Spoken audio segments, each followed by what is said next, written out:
No one could have known it then, but when Daytona International Speedway opened in 1959, it marked the beginning of a new era in American motorsport. As a replacement for the old beach course, a few miles to the east, the opening of the high-bank 2.5-mile Florida Tri-Oval represented the leading edge of a wave of construction of big paved speed palaces.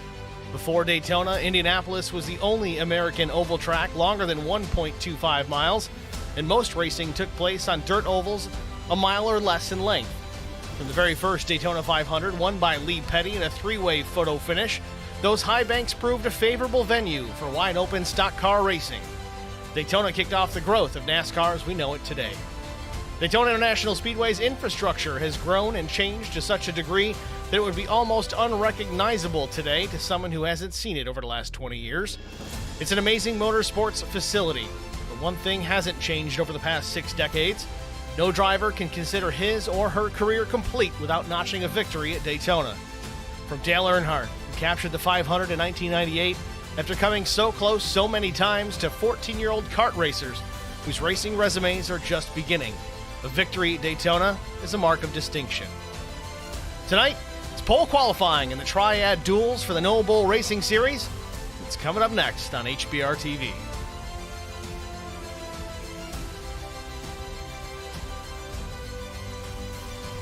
Details for tonight: it is the No Bull Racing Series inaugural season, formerly the Superior Class Auto Racing Series. Daytona 188 pole qualifying, and it will be followed up by 2 twin duels, twin 125s or 20 lappers, however you want to put it. But yeah, that is the plan for tonight. So post qualifying, stick around. You'll get 2 20 lappers at 75 miles apiece to watch and set the field for next week's Daytona 188 pole qualifying event. Thank you guys for joining us here in the booth. I'm Steve Singer with HBR TV, joined up here by Eric Dotson. Eric, are you with us? Good to have you, Eric. And man, it's only been a few weeks, but it seems like it's been way too long. But either way, good to have you back. Getting excited for this new season. We're going to go down trackside here momentarily. In fact, I think they're just wrapping up the practice session, about 2.5 minutes remaining. I think they're in their drivers' meeting at the moment. What have you been up to lately, Eric? I know it's been a little while. Just taking it easy, relaxing, watching some playoff football, and hanging around the house. How about you? Yeah, a lot of that. I mean, obviously the day job has to come into play, but trying to stay busy. We're going to be real busy once this 2023 broadcast season gets into full swing. We've got 5 nights a week here, starting off with Sundays with No Bull, and Monday, Tuesday, Wednesday, Thursday is going to be the balance of the week. So we got the GT3 series with LSR on Mondays. Tuesday, we've got Numb Thumbs. Wednesday, Black Horizon Truck Series, and then back to Lone Star Racing's Cup Series. That'll be on Thursdays. You're a busy man, Steve. Yeah, well, you do what you got to do. You got to pay the bills somehow, right? Yeah. I know I'm excited for this season. Yeah, you and me both. It's been very popular. This No Bull Racing Series really exploded into something we didn't necessarily expect to see.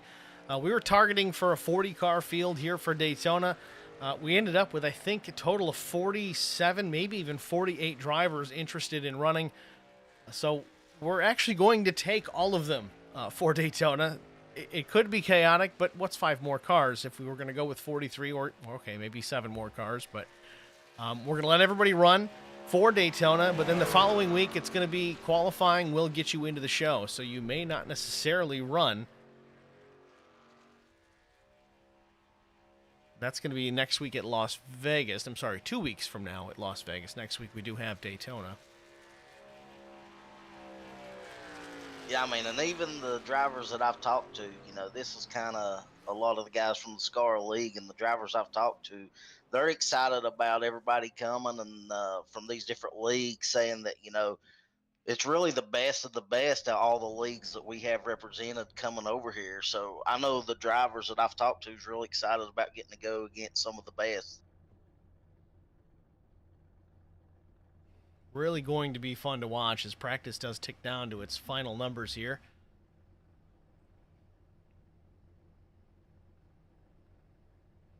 So, interesting way we're going to do things here. This is an official HBR TV broadcast for qualifying alone. We're going to do a single truck qualifying event. Each driver will have an opportunity to hit the racetrack and showcase their sponsors, their paint schemes, so on and so forth. First on the track will be Matt Kopp. We just wait for him to hit the track.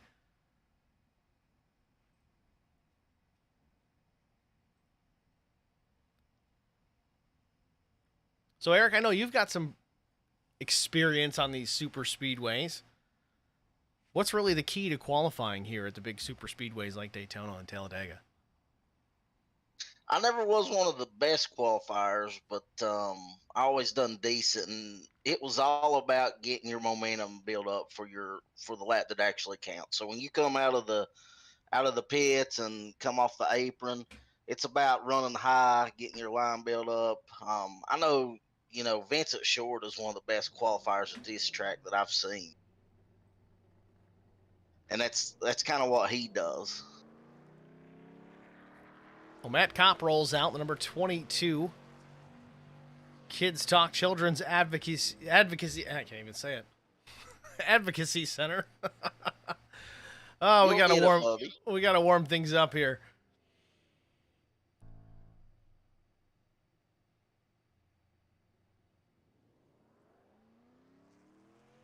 Matt Kopp begins to roll. There's only going to be one timed lap, so the drivers get their out lap, and then one lap to count it to lock them into the duels, which again will air here later on this evening at HBR TV. There will be a little bit of a break, thinking probably 10-15 minutes between the conclusion of qualifying and the start of duel number 1. Matt is somebody that I've not had the pleasure of watching race or call a race. So how about you? A lot of these names that have popped in here have come into us from neighboring leagues, some of which we've broadcasted for at HBR TV, some of which I've never heard of. But without a doubt, looking at some of these past preseason races, a lot of talent in this group. It's going to be real fun to watch to see where they line up, not only just qualifying-wise, but how they perform here at Daytona, as it tends to be kind of the great equalizer across the board. You may have guys of varying talent levels, but a lot of those skills that they may excel in over the next guy doesn't necessarily present themselves at a place like Talladega or Daytona where we're at tonight. Yeah, absolutely. The biggest key here is staying out of any type of trouble and being able to hold a steady line. If you can do that, you can be competitive here. The interesting thing, too, like you said, about a steady line is not fighting the truck. If it wants to slide, if it wants to move, you kind of have to let it do that to maintain the forward progress of the truck. You don't want to scrub speed with the front tires trying to pull that thing down to the bottom. If you get it to the bottom, yes, it's going to be faster, but if you can't get it on the bottom, don't force it. Absolutely, I agree 100% with you.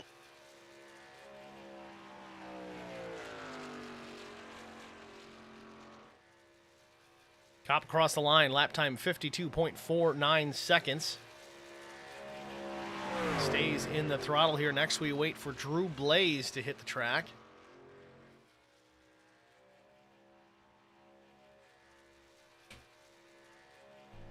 Drew Blaze out of Pennsylvania. Yeah, he's someone who is always competitive just about everywhere we go, so he'll be a force to be reckoned with here in the No Bull Series.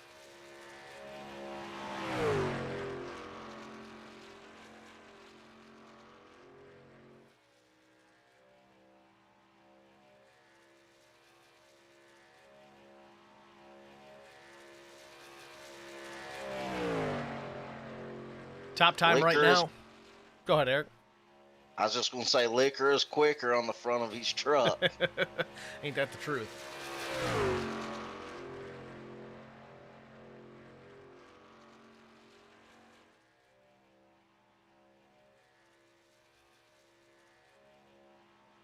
We'll see what he can do as he comes down to the line here. Drew Blaze crossed the stripe, goes P1, 52.43 seconds.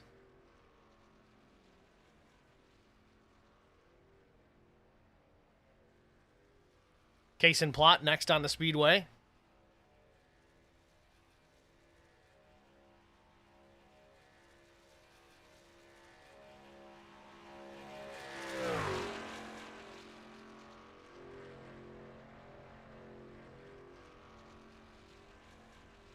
Do you have any experience with Kaysen? I personally do not, but he is a north of 6,000 I rating driver, so he is certainly going to be one to contend with throughout this entire season. Kaysen in the number 19 Cat Recovery Systems Inc. Chevy Silverado.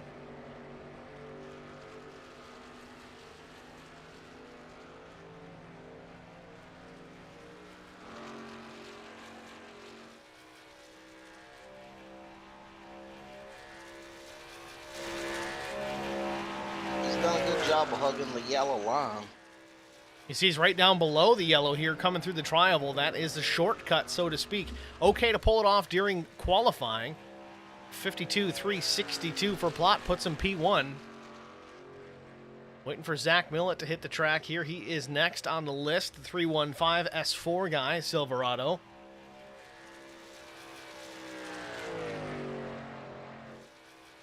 Zach just always competitive. Millett, one of the championship 4 in the final Superior Class Auto Racing Premier Series championship 4 driver at the end of last season. Came up just shy of winning that championship. I'm sure he loves when I mention that.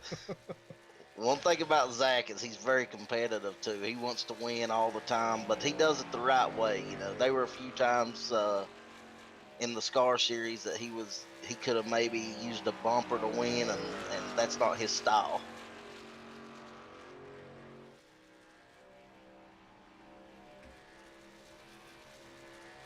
Yeah, Zach tends to be a pretty clean driver. Yeah, we'll see a lot of that 315 here in the No Bull series. Across the stripe. No official time for Millett here. Not sure what the situation there is. And don't show a clocked time for the 315. I don't know if somewhere he had an off track. Nonetheless, Alfie Charon on the track, the number 51, Blood, Sweat, and Tears Silverado. That's a good-looking truck. Rocking the HBR TV logo on the lower left. Well, I know you know some info on Alfie then. Alfie came over. He's running the Prestige Worldwide Series now. He was an OG Racing League guy. That's now turned to the Grassroots Racing Series.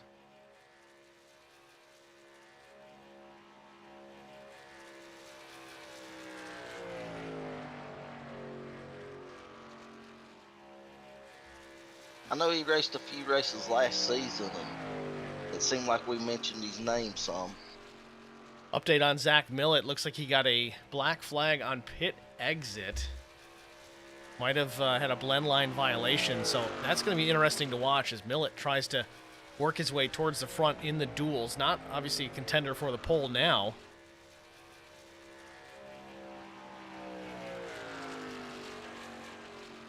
Looks like Alfie's going to set 3 out of 4 right now.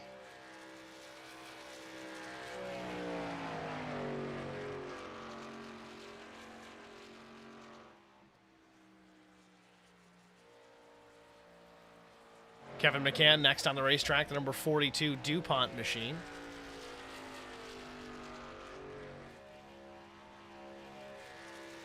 Wonder if he's a Jeff Gordon fan. I don't know. Certainly sporting the Jeff Gordon DuPont Rainbow Warrior colors. A little bit later in Jeff's career, ran that flame style livery.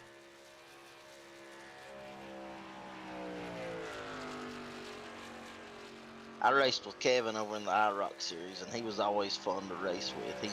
He's a very good I racer. Kevin is lights out fast. Again, north of 3,000 I rating. Don't think it really indicates how quick he truly is, because you see him in some of these league races, and he is just unstoppable.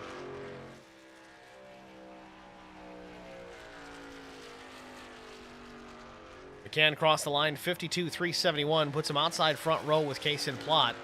Just 1/100th of a second shy of pole.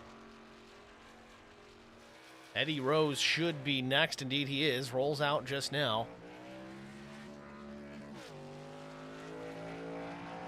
Eddie with a new paint scheme this season, it looks like. Eddie sporting the Track Bar Media HBR TV F-150. Let me guess, you painted that. Yeah, well, he's still got the Superior Class Auto Racing paint scheme on the brow, but we'll get that fixed here soon enough. That's a good-looking truck. I give you some credit. Eddie raced a few, well, I guess he raced all season last season, his first full season. So this will be his second season, and I know he's looking to improve and get better and be able to be a top contender here. You know, Eddie's biggest downfall is not his ability by any means. It's usually his internet connection, and he did recently upgrade to Starlink, so that should help things with him. Takes the green flag on lap 1.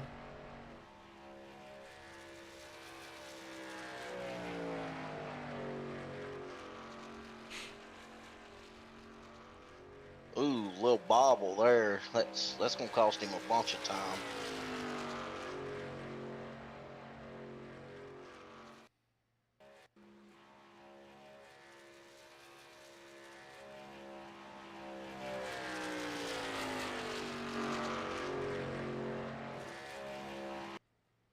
Still losing connection just a bit.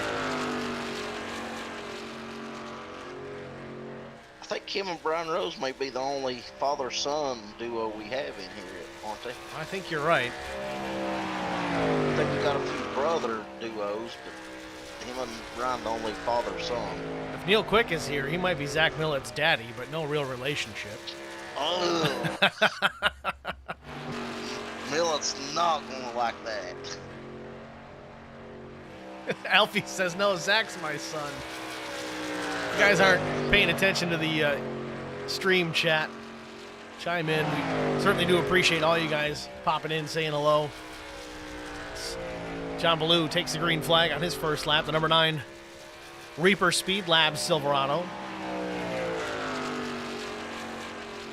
Reaper Speed Labs, a setup shop for iRacing. They do a wonderful job. Used many of their sets for the last year or so in certain open races. Do a good job.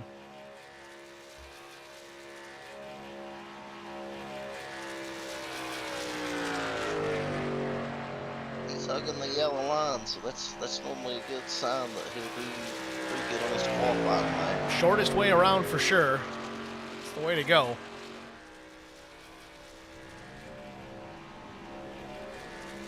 Keaton Burnett says, yeah, he goes out like 41st. Well, that means you got time for a couple extra drinks. Take the edge off, you know?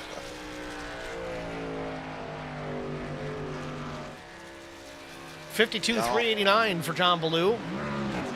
Third quick on the board.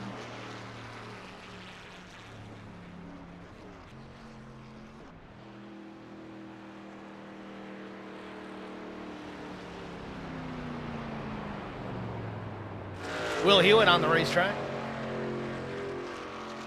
Will out of Mayfield, New York. It's going to be a good lap, I can already tell. It's way up high, trying to build that early momentum. You got to get that thing wound up, especially with only one timed lap. Used to kind of throw away that first lap and kind of focus on lap 2, but in this case, we got 40-plus drivers out here tonight. We shortened it to one lap to kind of ease up the length of the broadcast.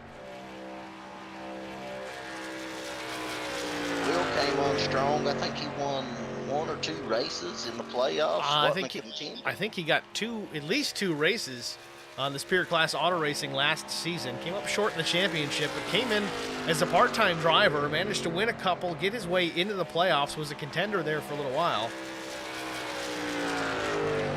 Yeah, I mean, he's, over the past years that I've been racing with Will or watching him race, I mean, the improvement he's made is incredible. He's going to be a force to be reckoned with here. Yeah, without a doubt. Will is going to be a contender one way or another. 52.466 for Will Hewitt. That's 6th fast. Brian McCann, the number 3, out on track.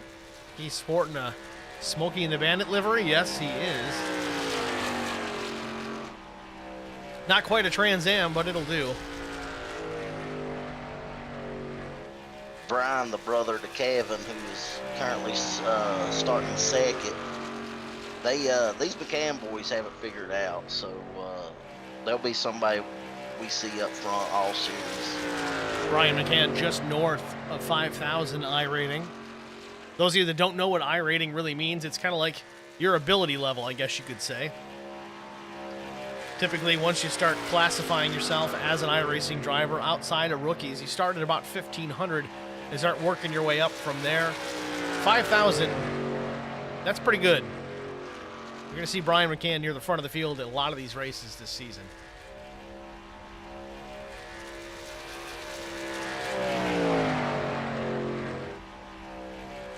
See if he can take the pole right here. Third quick, 52.371 for Brian McCann. Just about the same time that brother Kevin laid down.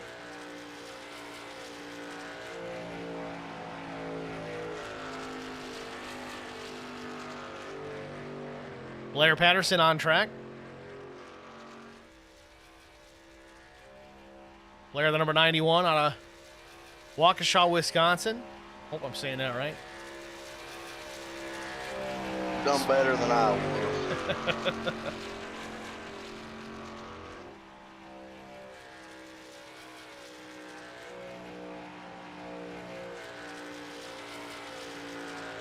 So do you think there's an advantage maybe qualifying earlier or later in the session? You know, it really depends on weather. The quali session started at noon, essentially.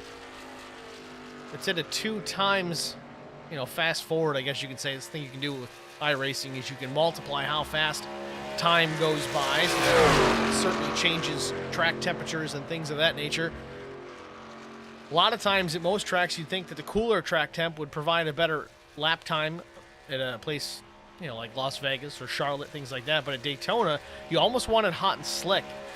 We talked about scrubbing speed by trying to turn the wheel down too hard. That'll slow things down, but if it slides and slips a little bit more because of the hot track temps, that may be very helpful as Patterson goes 5th fast.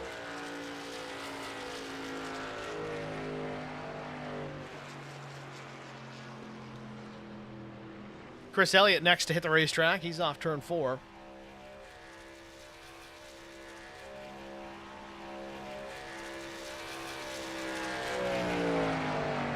Jesse Redding says, Millett didn't have the transponder in his truck. No, he got a black flag. So that's really going to be fun to watch in the duels. I'm going to tell everybody Millett failed post-qualifying specs, tech.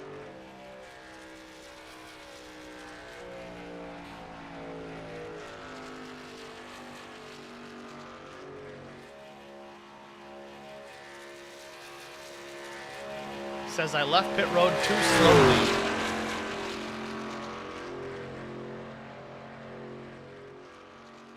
I think these guys are going to have a different kind of strategy this season. Most of the seasons we've ran, we've had around 20 trucks at the Daytona. We're going to have to over double that here. So that track position is going to mean more than it ever has. Elliott goes 10th quick, 52.49. Noah Rainwater, the 0.5 out of Thunderclap Racing. Well, you're absolutely right. Much bigger field. I know we had a pretty good sized field last year with Scar. I think we were about 38 trucks. And that race actually went pretty well. It's very impressive, to be honest.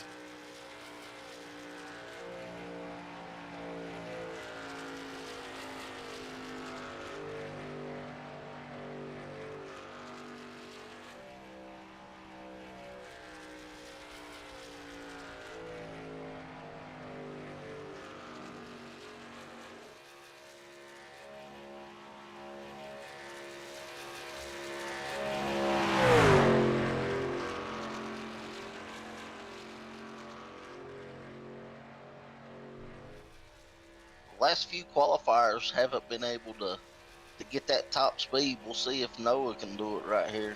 We'll take a look at the weather. I don't know where we started at, but currently the track temp 122 degrees. Humidity about 80%. Rainwater goes 8th quick. 52.462.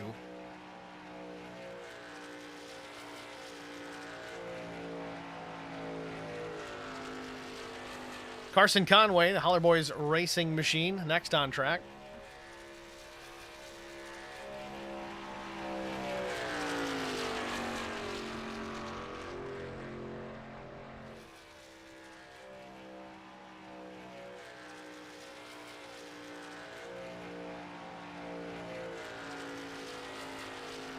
Carson with the smooth turn here. About a foot off that yellow line, but stayed consistent through the corner.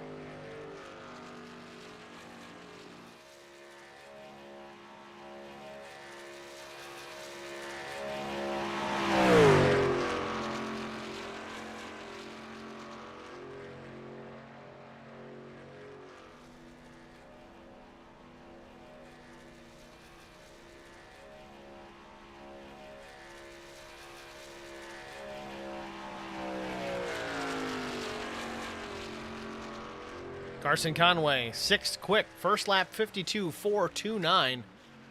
Good lap for Carson. Justin Johnson out of Lone Star Racing. He is next on the racetrack.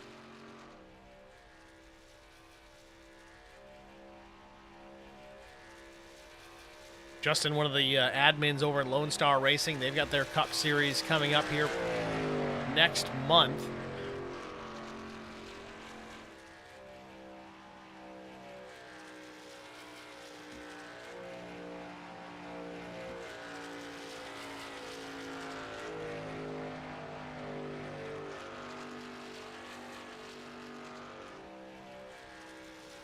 It looks like he's flying compared to everybody else. I know it's probably not that big of a difference, but he looks like he's flying around here. See, I want to know how you can see that. Because you're probably looking at like maybe a 1/10 of a mile an hour difference. That's what I said. I know they're all doing about the same speed, but he just looks faster.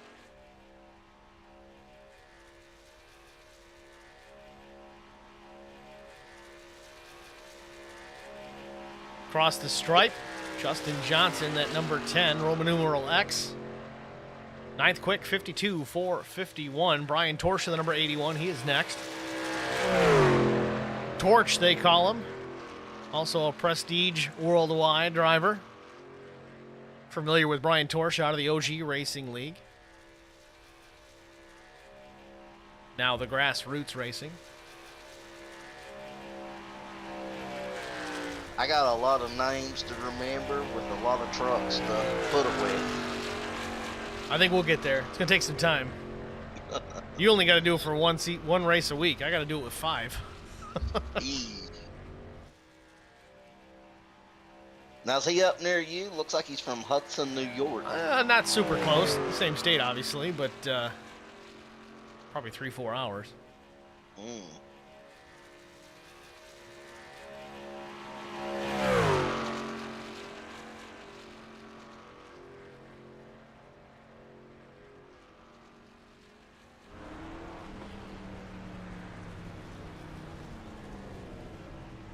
Remember when I first started covering OG racing, I was trying to figure out how to pronounce everybody's name. The way I remembered it with Brian, it was Brian Torsha like a Porsche. 12th fast, 52.475 for the number 81 machine. Neil Quick, last season's SCAR champion.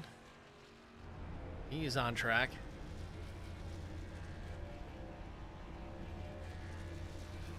Fahey says, Hudson shouldn't even count as New York.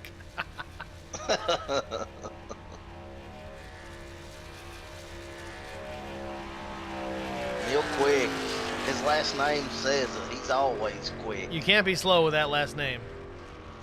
No, he's definitely always competitive anywhere we go, and the regular season champ, the playoff champion. He made his presence felt last year. Neil coming to us from the IROC series. Typically run on Thursday nights.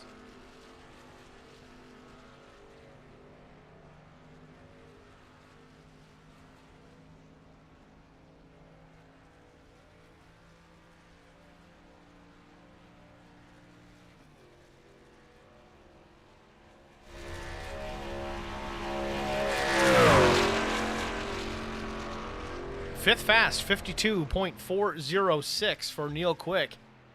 Solid run. Mark Thomas, the Brit, number 50, another Prestige Worldwide Racing League driver. Mark is lights out on road courses, so that's certainly going to be in his wheelhouse when we get to Sonoma and Watkins Glen this year. Does pretty well in the ovals, too. Again, Mark was a driver I remember from the OG Racing League. Certainly picked up a couple of wins over there. Is he better than Steve Singer on the road courses? I'm not going to throw the guy under the bus, but he holds his own. I'll tell you this. We ran a race out at Canadian Tire Motorsports Park in the truck, just kind of for fun. I think it was last Thursday, maybe? Might have been Thursday. And a bunch of us got in. It was me, Millet, Mark Thomas was there. And I was going to run third to Mark Thomas if he hadn't made a mistake. Drove the truck off course, and I took the spot. But he was throwing down some laps that I just could not do anything with. So he's right up there. Millet, on the other side of the coin, he kind of wiped the floor with us, which we kind of expected would happen. Mark Thomas across the line. Where's he going to check in? Fifth fast, 52.401. Good lap for the 50. Steven Sherrick, the number 00, Thunderclap Racing entry.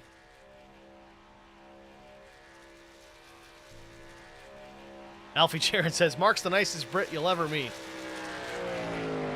He's a good dude. Helps us out. He's actually helping HBR Autosport with some setups for the Daytona 24.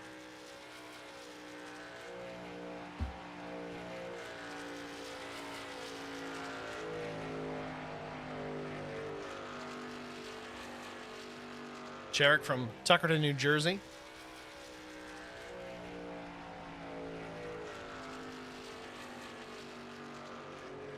He had a little bit of yellow on that.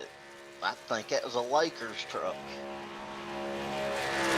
Yeah, you could think that.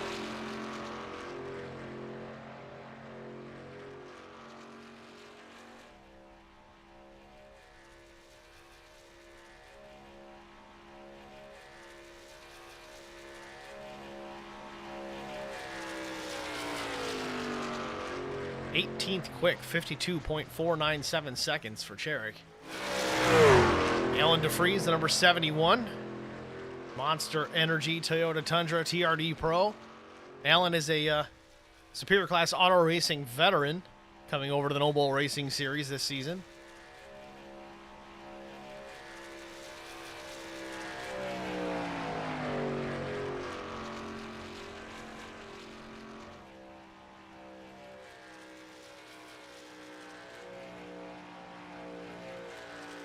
His and Carson's truck are a lot alike. I get them confused a lot.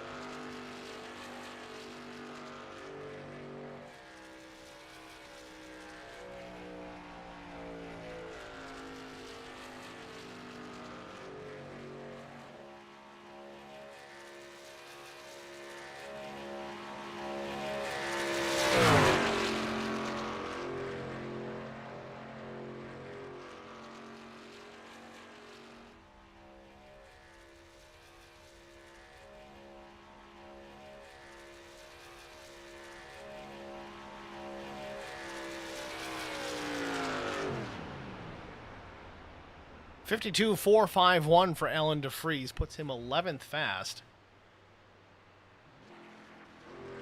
Jamie Kerr, the next driver to roll out, also a former OG Racing driver. All over the place now with ARCs and, well, others. He ran some Superior Class Auto Racing events last season as well. Holler Boys Racing TV colors on that Silverado.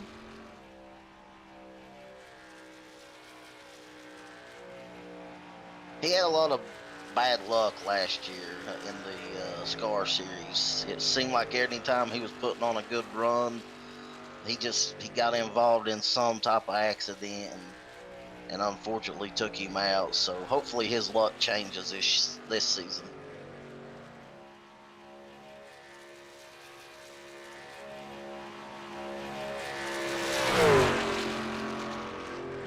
Jamie's certainly no slouch. He knows how to get it done. He's won some races across the board over in OG back in those days.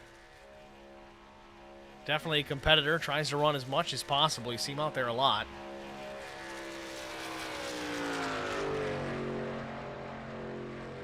'20th quick, 52.506 for Jamie Kerr.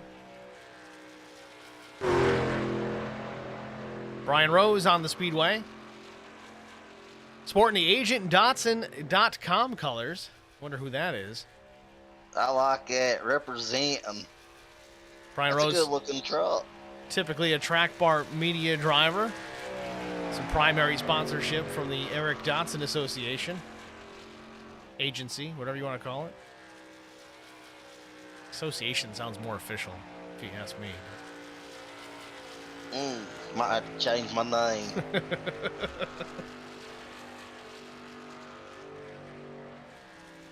Mike Fahey, Jamie that- Kerr paint looking nice, Steve. Thank you, Mike. I appreciate that. It's actually basically my paint scheme, but I don't really race all that much, so why not share it? Did you paint Brian's truck? Yeah, it was kind of a last-minute thing because I didn't have the previous version that I had done for you. I couldn't find the working file, so just kind of winged it with his existing track bar media truck. Just kind of changed some colors a little bit of layout change, new sponsors. Yeah, we made it work. 14th quick for Ryan Rose, 52.463 seconds.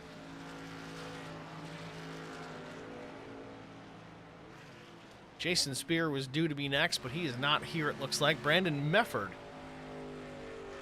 another IROC driver, also Scar last season. Put down some wins last season, was in contention for quite a while. In fact, I think he was one of the Championship 4 drivers as well. See what kind of time that Mefford can lay down. Taking a peek at the weather once again. Track temp is up slightly. A couple of degrees warmer, 124 degrees. Humidity coming down a bit. Brandon done a phenomenal job last year. Absolutely came out and ran a heck of a season. Brandon is lights out on the intermediate tracks. I think next week at Vegas, you're going to really pay attention to where he ends up.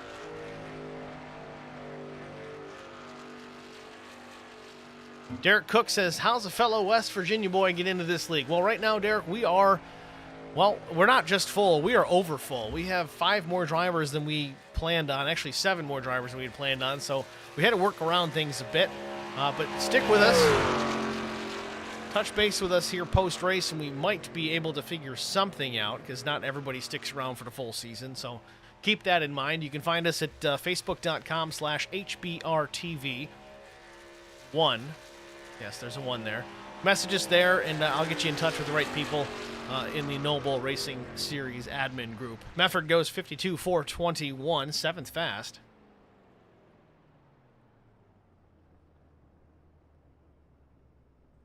Terry Crouch next on the Speedway. Terry, TLRD Sim Sport driver, comes over from the Sim Pit. A lights-out road course driver. In fact, Terry is going to be a co-driver with myself, Zach Millett, Mr. Burrows in the Daytona 24 next weekend in the Mercedes AMG. Kind of guilted Terry into running this oval series. It's not really his cup of tea. But I said, if you can kick our butts on the road course like that, you can come out here and run this.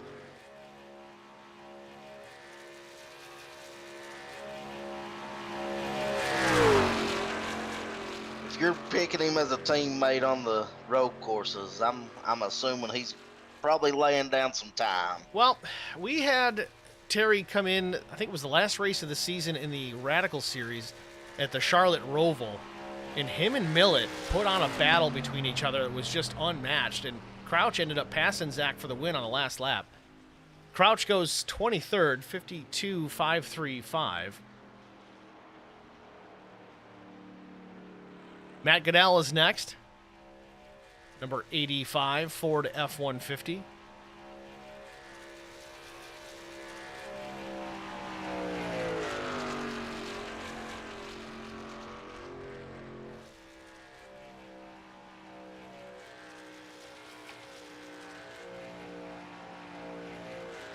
Nobody's been able to get close to the front row, so we'll see if anybody's able to beat those times. Track temp continues to rise here at Daytona.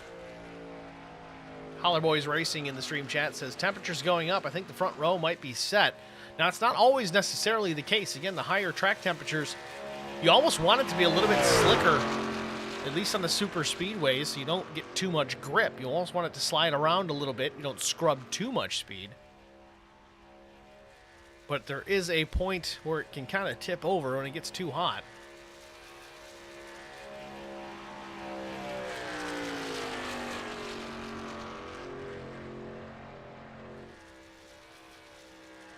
.442, 12th fast for Goodell.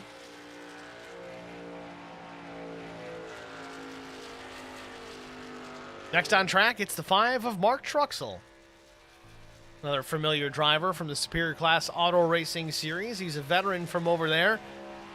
Mark is the type that he might start 30th in the race, but by the time they wave the checkered flag, he is usually right there in contention. Super smooth, super clean. Takes care of his equipment. He's got a win at Daytona. I think it was at Daytona over in Scar, and I think it was the only lap of the race that he led.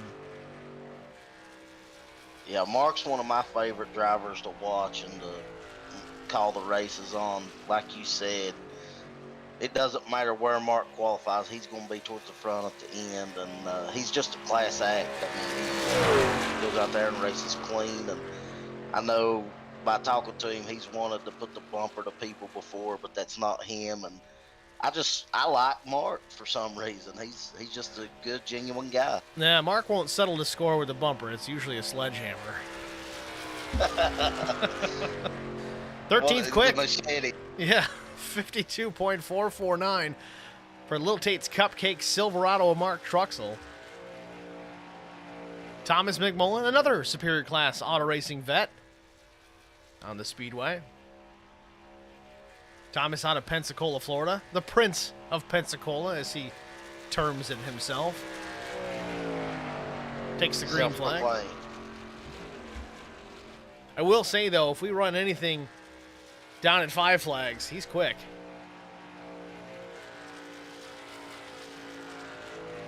I know Thomas had a rough season last season, and he's looking to rebound from it. Didn't have a lot of luck or things go right for him, and I know he was frustrated a lot of the season and looking to turn it around this season. You know, sometimes life gets in the way, too, and that always plays a factor. I mean, this is a sim. You can call it a sim, you can call it a game, whatever you want to call it, it's fine. But if you step away from it for any length of time, a week or even 2, it shows up on the racetrack the next time you get in the vehicle, whether it's a truck or a race car. You ask guys like Brian Rose, who's had kind of been out of the car for a while, and he noticed a big difference. He's like, man, I am rusty. As McMullen crosses the line here. Let's see where he checks in. 16th quick, 52.456. Good old Mike Fahey, typically in the number 19. He's in the number 16 this week, and it's going to be that way throughout the season. Fahey comes in from the Lone Star Racing League. Out of Ilion, New York. Makes his home down in Texas these days. I've never talked to Fahey, but I know the name. I know he's got a fan base in the chat every week. Fahey's a good dude. Usually his mom is in the chat. Once in a while, we'll see him in there. See her in there. I'm not messing with you, Mike. Fahey got the left sides right on that yellow line on corner exit. Again, short way around. Let's see if this is a decent lap. 127-degree track temp. It continues to get hotter out.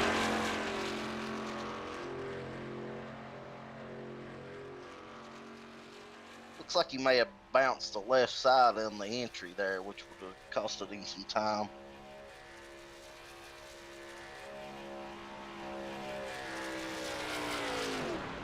Across the stripe. 52.465. 19th quick for Mike Fahey. Thomas Aaron, the next driver on track, number 93 out of Thunderclap Racing.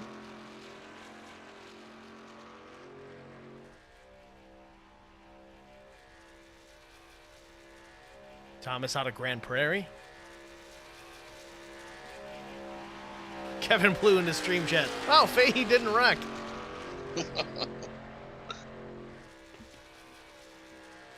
You new viewers here will find throughout the course of the season, if Fahey's in a race, usually there's a guy, Tristan Sykes, that will come in and voice his opinions, and his opinion is, I'm just here to watch Fahey wreck. And last season, it seemed like within 2 laps or less of him saying that, Mike Fahey would end up in the wall somehow or another.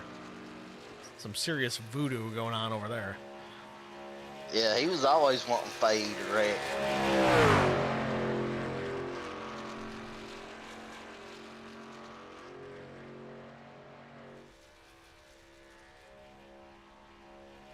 Thomas Aaron off turn 4.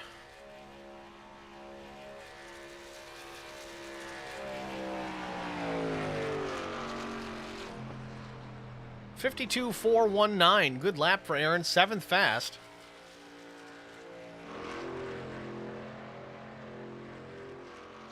Chris Mefford, another entry here. This is another IROC driver. Also run some races last season in SCAR. And ran very well, too.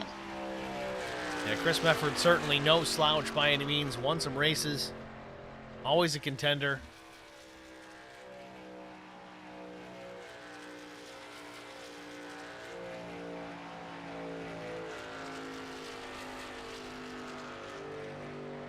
Mefford sporting that Race for Riley logo on the hood.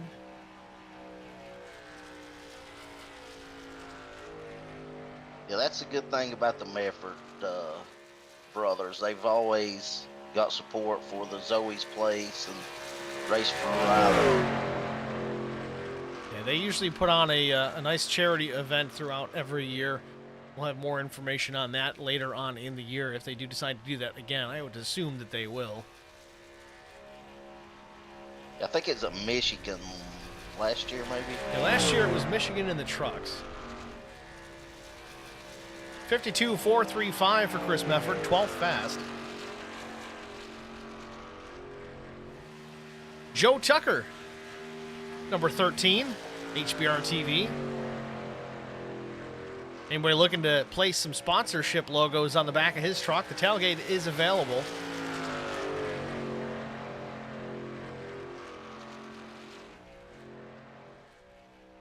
It's got for sale on the tailgate. See? Told you. He's just selling the space. Tucker, formerly a Lone Star Racing driver.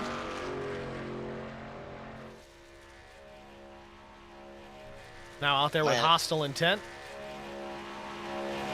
This Chad's already donating money every time Fahey wrecks to favorite charities. All right, well, if we're going down that road, Kevin Blue, he said he's going to donate $1 to favorite charity every time. $1? Wow, way to go out on the limb, Kevin Blue. He goes, you don't have that kind of money. There's no fast repairs, Mike. You can only really wreck once.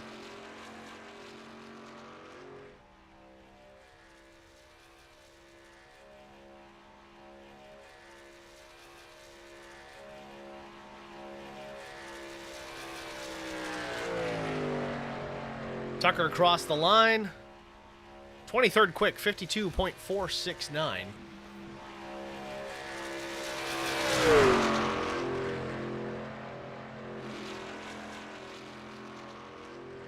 Jesse Redding, the number 21 Chevy Silverado. I like that black and green mixture there. It's a sharp-looking truck. Yeah, I've always liked black and green together. I think Chris Goins, creator of this livery.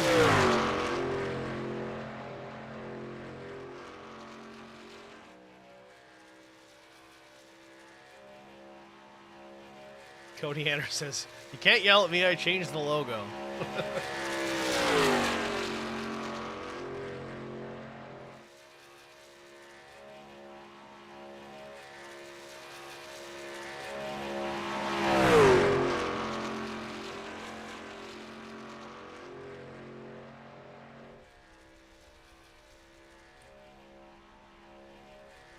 Jesse Redding, also a former Lone Star Racing driver.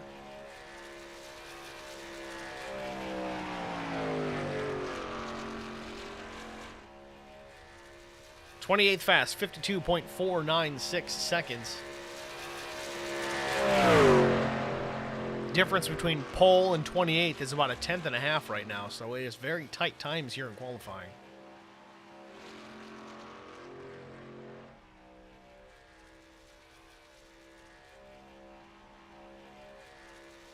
Patrick Colby on the Speedway, the number 9. /47. To get that squared away. Yeah, I was getting ready to say, I think we got 2 9s.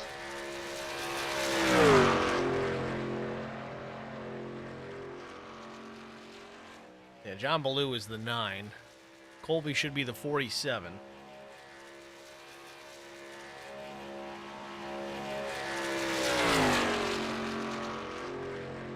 You have any experience with him? Nope, not somebody that I recognize. Definitely a new name. Still no slouch.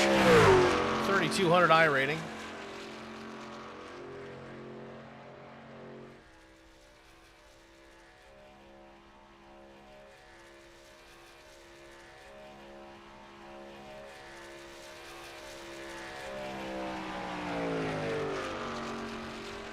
Colby across the stripe, 30th quick, 52.501. That track temp continues to get hotter and hotter. It's 129 degrees right now. Eric Beadle next on the Speedway. Beadle also out of Clayton, New York, alongside Zach Millett.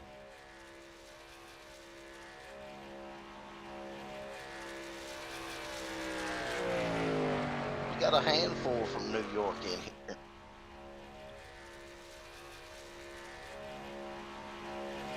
Just because we're Yankees don't mean we don't like racing. I never said a word. You thought it, though.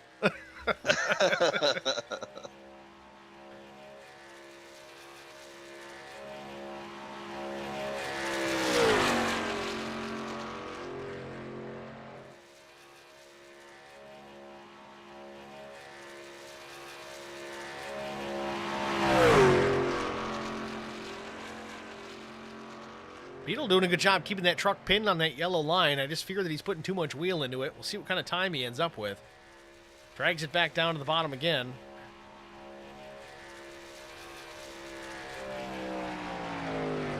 At the line. 24th, 52.469 for Eric Beadle. I think the tracks just got too hot for these guys. Very well could be. Keaton Burnett, though, out there, the number 26. Oh, Keaton, he got to talking to Keaton, and he was paying way too much for his insurance and got him over as a customer now. So. I was wondering if you got that worked out. Yeah, we saved him about $190 a month. Nothing wrong with that. Keaton Burnett with a fresh new paint scheme. You saved him a bunch, but I don't see your logo on his truck. Oh, I'm going to have to talk to him about that. I'm going to jack that right back up.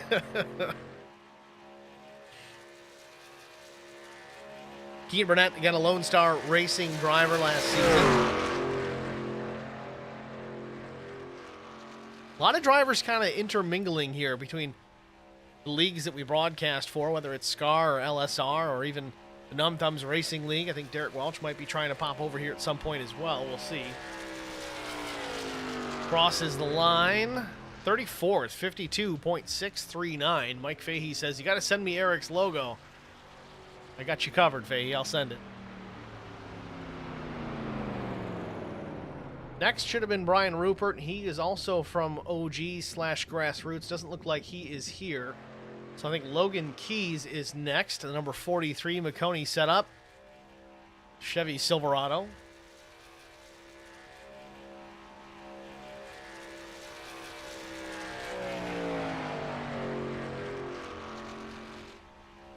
I like that a lot of these guys have matching wheels. A little bit of extra thought going into the paint schemes.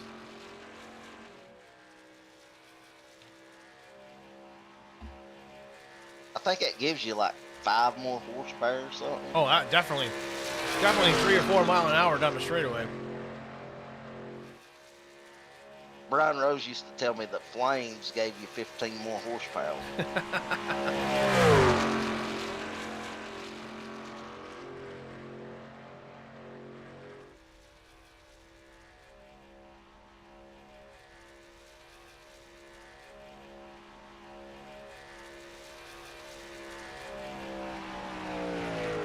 Across the line. Where does he fall into place? 32nd, 52.501. Next on the track, David Bradford, number 46 Toyota Tundra. Bradford Aero Works entry. David's been in the game a long time here in iRacing. Multiple-time champion over in SCAR. Yeah, David's definitely going to be a top contender and somebody to watch out for.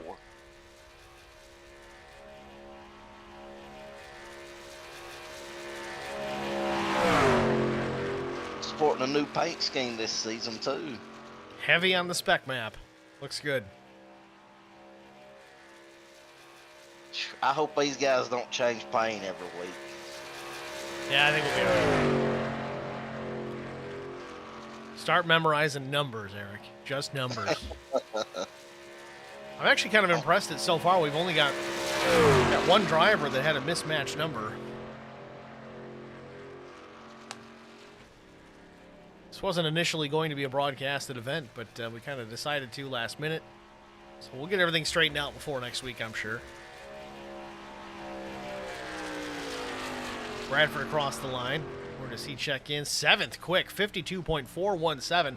Good lap for David Bradford, especially with this hot track temp. Chris Goins, the number 21 Auto Nation Ford F-150. See, Chris changed it up.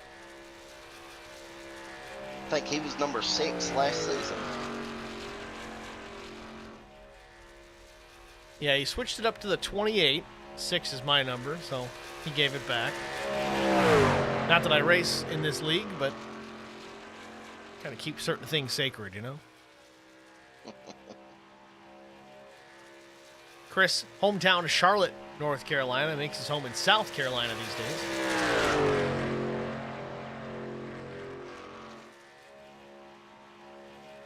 Chris, kind of the brainchild of this whole operation, kind of coming up with this league, this plan to get everything together, and then we pulled some guys that were involved with SCAR the last season, and we kind of all put our heads together, came into one big giant think tank, and, well, No Bull Racing is what came about.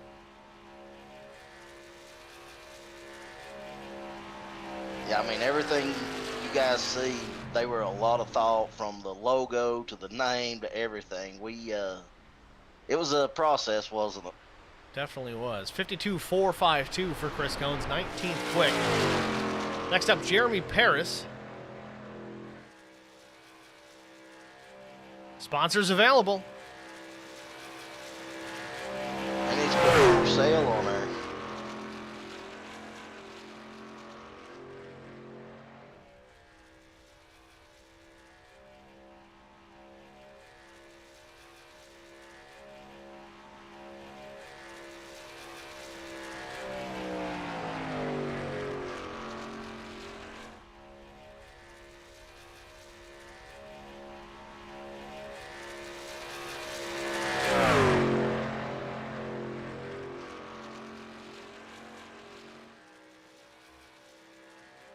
Do have a couple of heavy hitters left here. I know Justin Clapper came in a little bit late. I think he will get an opportunity to take a lap. But coming up after Jeremy Paris is Vincent Short. Vincent is very good on these super speedways, whether it's in the draft or even by himself. If there's anybody that's going to be a threat for the pole, it could be Vincent Short. But again, this track temperature really might play into this. Currently 131 degrees, almost 10 degrees hotter than it was.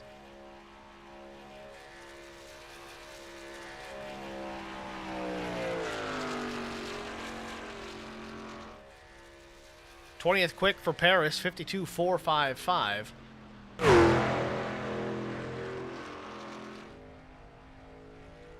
Yeah, Vince has always done good qualifying. he gave me some pointers that really helped me out on the super speedways on how to get a quick lap. And he's got those flames, so he's got that extra 15 horsepower. We'll see that. We just talked about that. Short takes the green flag. Let's see what kind of lap he can lay down here. Little bobble into one, slides up the track just a bit, has to correct and pull it down to the yellow line. Might have lost a little time there. Pretty good through the rest of turn two.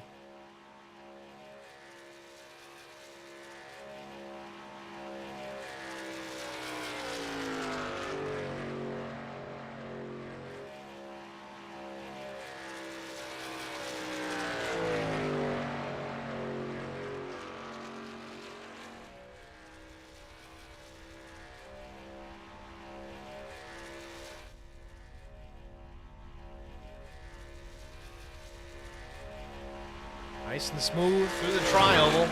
Crosses the line. 29th, 52.477 for Vincent Short. Certainly not going to be happy with that one.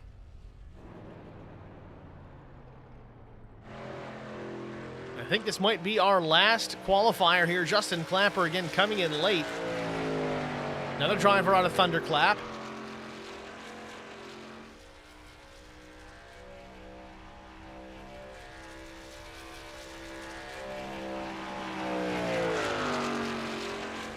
Is that Manahawkin, New Jersey? Sure. We'll go with that. I just sang with that now.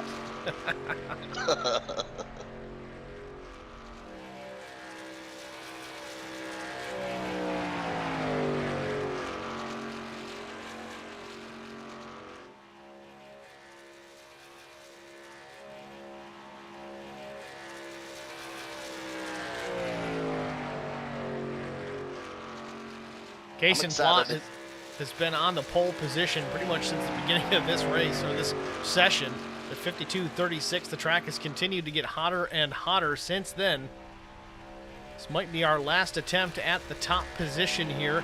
As Clapper rounds turn 4. He's entering the tri-oval here. He's going to cross the line, check in with his qualifying attempt. Where does he land? 32nd, 52.495 for the 63, and I think that's going to do it. That will give the pole position to none other than Kason Plott.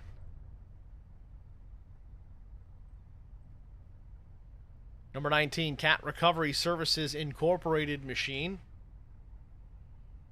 And that's going to wrap it up for qualifying. We're going to jump out, get a break out of the way, and we should be back with our front row starters, Kason Plott and Kevin McCann, after this.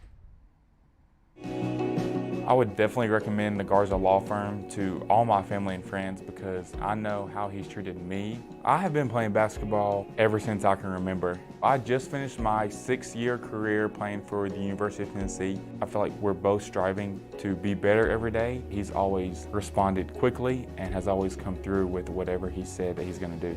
The Garza Law Firm is definitely somebody you want on your team. The Garza Law Firm. Let us help.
the great thing about youth sport.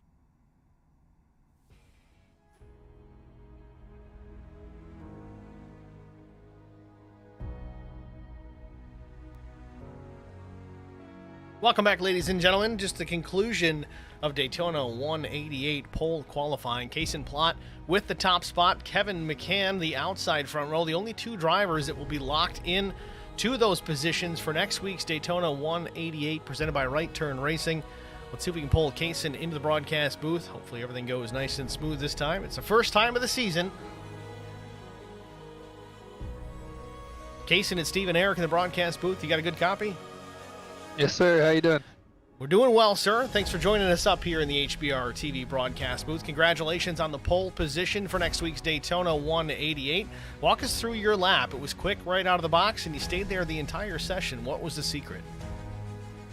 I think the biggest thing was definitely the track temp and the air temp. Definitely got to rise in there probably about 10, 15 cars in, and that probably was the deciding factor, because I know there's a couple of the guys that went late that would be right up there with me if they qualified early like I did. So I guess I'll be thankful for the qualifying early, and we'll take it and hopefully have a clean race next week. You know, with a midday session like we had, we kind of expected things to cool off a little bit as the day got a little bit later. It was kind of the opposite here today. What are your thoughts rolling into the race next week at Daytona? Strategy-wise, track temperature not necessarily as big of an issue since you're all on the track at the same time, but drafting becomes an issue. No fast preparer to rely on. What's the strategy going into the big race? Not too sure I'll have when I actually do not like plate racing, so my biggest thing is going to be just trying to keep it clean to the end and just try to be there at the end. So just hope it goes well. Well, Kaysen, again, congratulations. You get to sit on the pole for an entire week before we roll it back into Daytona next week. We're going to let you get out of here and get to Kevin McCann. But before we do, anyone you want to thank? I just thank y'all for broadcasting, and hopefully have a good season. All right, Kaysen, thanks for talking to us, man. Good luck next week. Good luck in the duels. It's Kaysen Plott, your pole sitter for the Daytona 188 next week. Next, let's go to Kevin McCann. Pull him up into the broadcast booth. Kevin, it's Steve and Eric in the booth. You got us? Yeah, how's it going? It's going well, Kevin. Long time no talk to. Congratulations on a front row starting position for next week's Daytona 188. Tell us about your lap. Yeah, it's like Kaysen said. I think luck of the draw, getting to go early when the track temp was a little bit lower.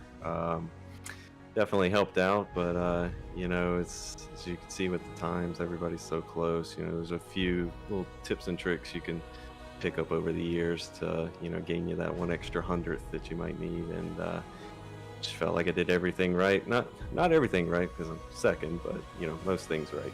Pretty tight, 1/100th of a second, the difference between yourself and pole position. Next up, we've got the duels, which really are just kind of a fun race for you guys at this point. What's the thought process, the strategy coming into tonight's race? Yeah, a lot of weight off my shoulder, being locked into the top two, so I can go out there and have some fun. You know, biggest thing is, you know, with a new league, you know, figuring out how the other drivers are going to race. So just go out there and, you know, not be too serious, but play around, you know, pick up drafting partners, test the waters a little bit, see how close you can race to some of these guys, you know, find out who your rivals are going to be, that sort of thing. All right, Kevin. Well, again, congratulations on a front row starting position. Good luck tonight. Good luck next week.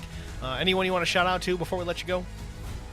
Yeah, just shout out to all the guys that put on the league here, and you guys for putting on the broadcast. All right, Kevin. Thanks for talking, man. Good luck. Thanks. It's your top two qualifiers for next week's Daytona 188 presented by Right Turn Racing. Stay tuned, guys. We've got more racing action coming up. We've got two races to put on after this session comes to its conclusion, which it certainly has. Got to put the lineups together, get everybody set and ready for two 20-lap duels here at Daytona. That will set the rest of the field for next week's Daytona 188 here on HBR TV. So we're going to step aside here for about maybe 10 minutes or so, maybe less. We'll try to put some information up on the board as it gets closer to green flag. So stay with us. Don't go anywhere. We'll be back.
checkered flag.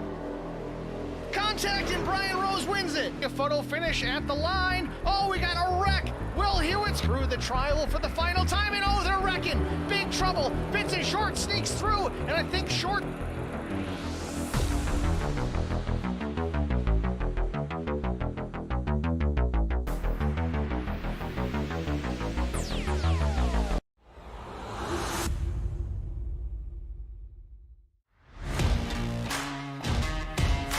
Looks like Millett might have won this. He did by 2/100ths of a second over Brandon.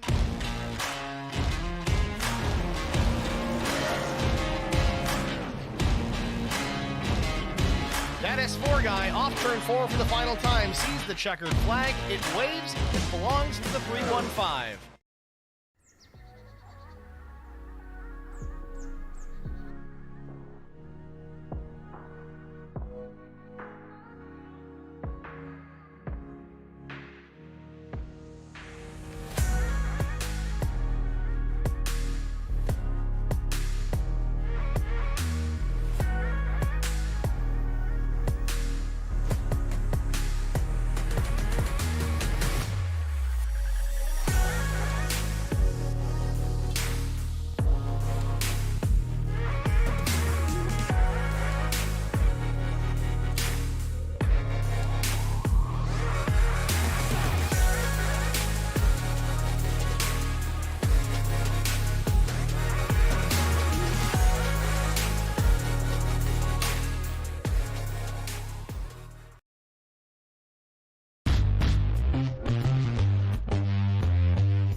Welcome back, ladies and gentlemen, to Daytona International Speedway.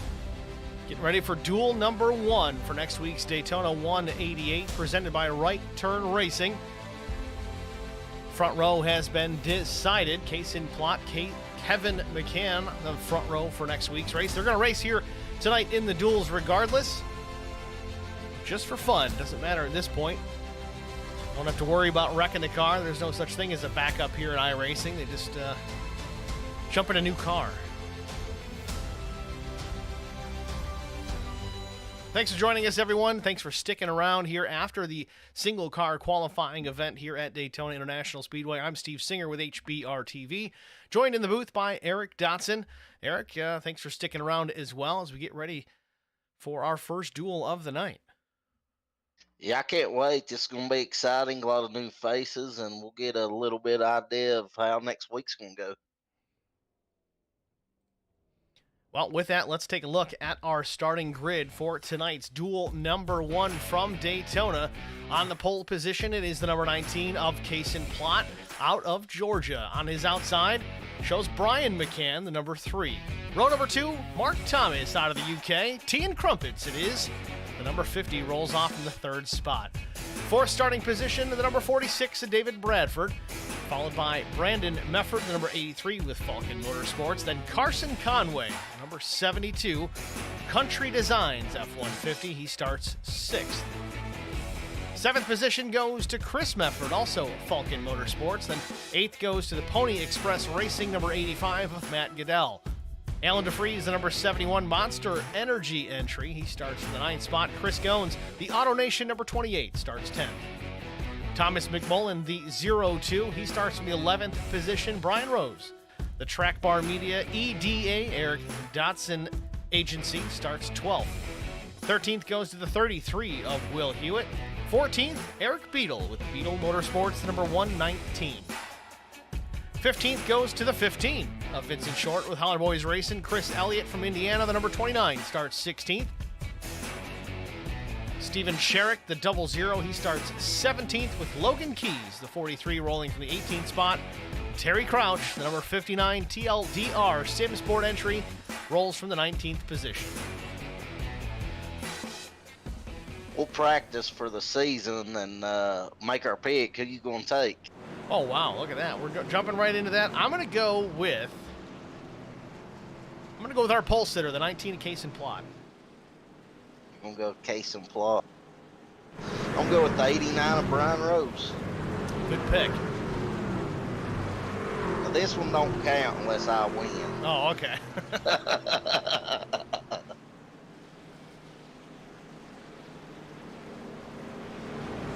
Race details for duel number 1, 20 laps.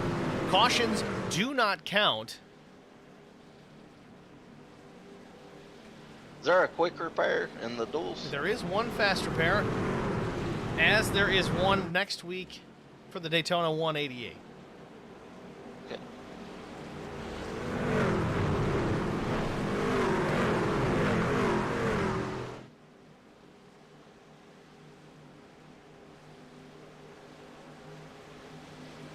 Let's go racing. We're going to do just that. Field already working off turn number 4. Pace car about to peel off the banking. Green flag. Green flag waves, and we're underway here from Daytona. Duel number 1. Looks like everybody's off to a good, clean start. We'll get these trucks up to speed and see what everybody can do.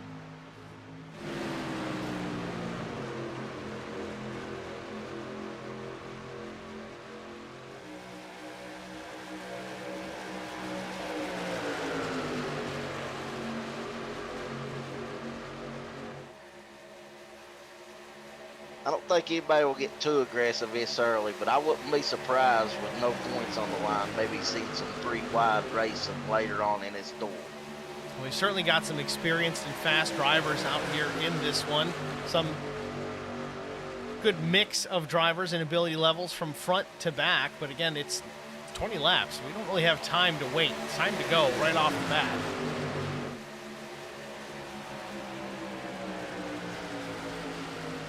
The 3 of Brian McCann looks like he's going to lead lap number 1.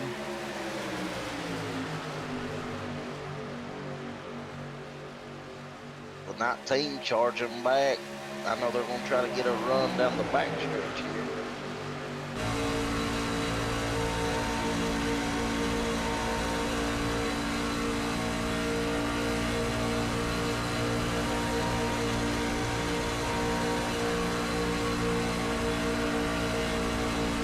David Bradford, veteran of the iRacing series or the iRacing platform. He's not being too aggressive with Brian McCann just yet.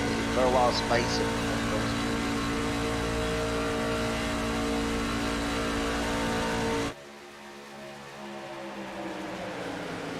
two. Especially compared to our two inside guys, the 19 of Plot and the 50 of Thomas.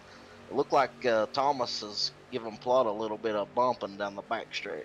Already got 18 laps to go. Plot really in the preferred position there, right on the bottom of the racetrack. Truthfully, if he just keeps his eyes facing forward, not looking in that rearview mirror, runs his line, his odds of success pretty high. Mark Thomas, though, giving a bit of a bump to the 19 down the back straightaway into turn number 3. McCann up top, half a truck length in front. David Bradford just a few feet off the back bumper of the 3, not really pushing the issue yet. Not time to do it, though we only do have about 17 laps to go when they cross the stripe. Still have to be somewhat patient before it's really time to go, because the sooner you go, gives everybody else behind you another opportunity to make a game plan to get by you. So you kind of want to be the last one to make that move for the top spot.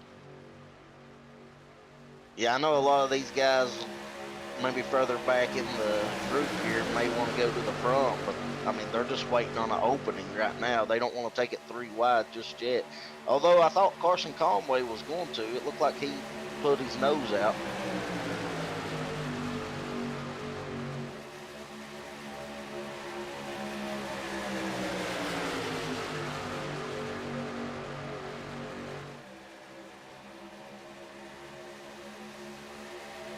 Plot and McCann side by side come on down to the tri-oval.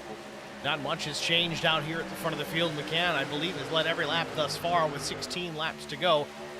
Top 5 positions unchanged as of the moment. Vincent Short back in the 17th spot. Expect to see him work his way through the field here. Terry Crouch, though, he's already up 5 positions, slowly but surely making his way towards the front, just trying to improve that starting position for next week's Daytona 188. Terry, more of a road course veteran coming into this event. Really, we be quite honest with you, we guilted him into it. He's here in the TLDR Sim Sport Silverado, trying to make a go of it. So far, so good. And this is, you know, a newer series. A lot of these drivers haven't raced against each other, so I think they're all kind of giving each other a little bit of space and not pushing it right now.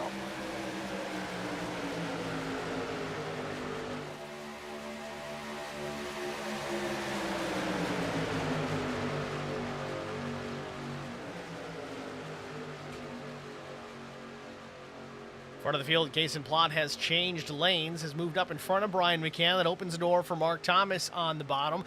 83 of Brandon Mefford tucks in behind the 50. Going to give him a bit of a push down the back straightaway. Little loose there. Upsets the balance of that number 50 machine. Everybody gets away clean. Mefford gets off to bumper, and they continue on, no issue. Scary moment there for just a moment for the driver out of the United Kingdom.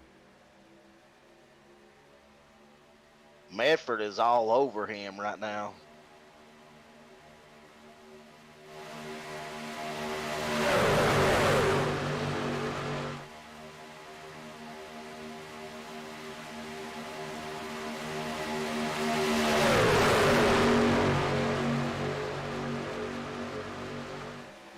Ooh, Carson Conway ducking right down to the bottom. Oh, that was close. Not a whole lot of room to spare there at all.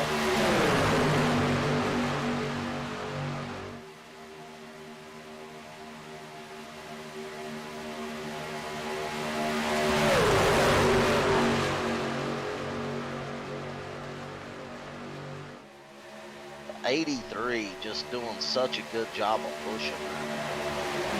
Mefford definitely a good pusher. Just gotta hope that Mark Thomas can deal with that aggression behind him. Coming to 12 laps to go. In fact, now 13 laps to go. Plot to the outside with a nose out in front of Mark Thomas. Brian McCann behind the 19. You know McCann's definitely good at pushing. thing you got to be worried about, though, is if the 3 and the 83 get lined up together. These guys are very familiar with each other. They both come from the IROC series. They've worked together on the racetrack many a time. Get them nose to tail. They might be a shoe-in for the victory here in duel number 1. You got the Medford brothers down on the low side, which Carson Conway, I think, got in between them, so I'm sure they'll be looking to hook back up. Brian McCann comes to the low side, try to take the lead here with the 50 of Thomas pushing him. Case and Plot, though, with a good pusher behind him still. That's the 46 of David Bradford. Then it's Chris Goins. Chris Goins, the number 28 Auto Nation entry. Good-looking truck there in that 3rd spot on the high side. Off turn number 2. Case and Plot.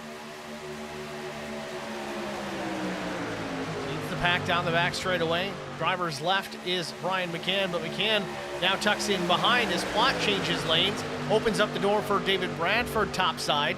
He moves up just a bit, still not quite there to put a nose out in front. We'll see if the momentum carries him off of turn number 4. Chris Goins there right to the back bumper, pushing the tailgate of the 46 to the stripe. He's going to lead that lap. It's going to give us 11 laps remain in duel number 1. If you're near the back, when do you know, maybe take it 3 wide here with what you're seeing going on? I don't know, but Bradford slides down in front of Case and Plot, takes the top position here through turns 1 and 2. David Bradford, your new leader.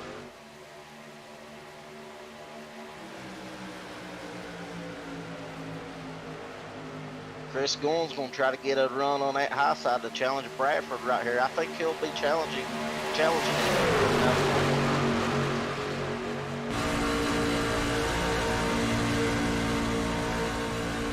On board with Chris Goins as he leads the outside lane. He's got Case and Plot to the left side, trying to push forward and get alongside David Bradford, maybe try and lead a lap.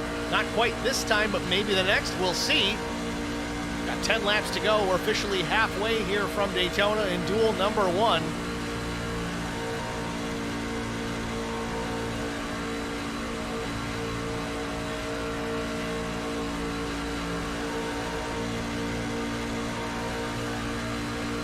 Run down the back stretch here.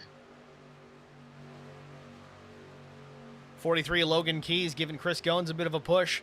You've got the 89 of Brian Rose, still a bit off the back bumper of the 43. Maybe a truck between the two of them, really not helping that outside lane right now. But again, with just under 10 laps to go, still not really go time.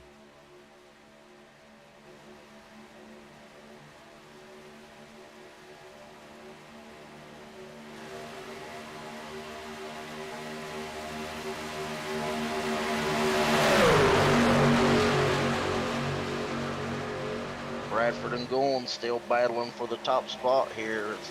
Both of their pushers are right on them.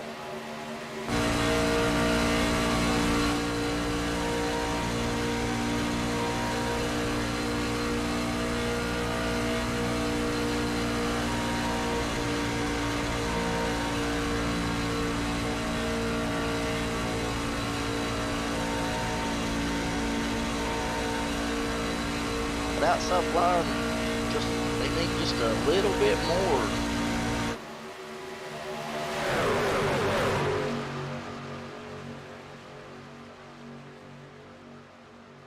Chris Goins leads that lap, but only by a foot or 2 over David Bradford. Bradford still there to the inside of the 28. Plenty of help up top with the 43 of Logan Keys. Plenty of help down low. Bradford and the 19 of Case and Plot. Brian McCann tucks in behind, then Mark Thomas as well. Slow car, Eric Beadle, the 119. He gets to the inside down the back straightaway into turn number 3. He won't be an issue.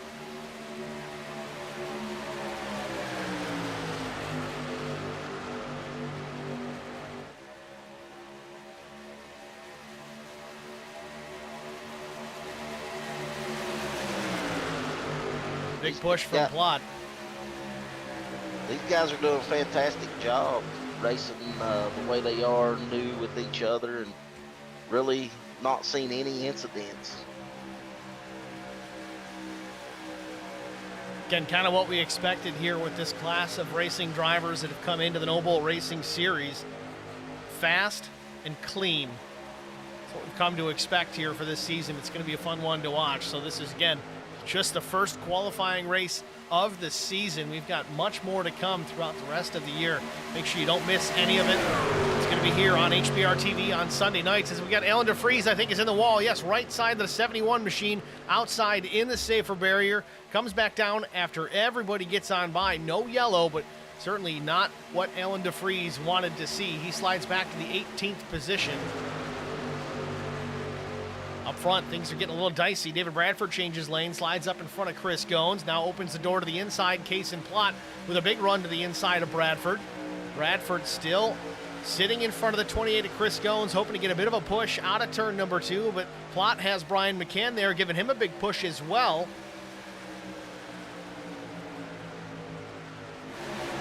The 19 came fast, but it was like he hit a wall. Had a big run through turns 1 and 2, but here he is again down the bottom, turn number 3. Probably could slide up in front of Bradford here. He is clear, but might want to stick in front of the 3 of McCann. Coming to 5 laps to go. Case and Plot with the lead for now.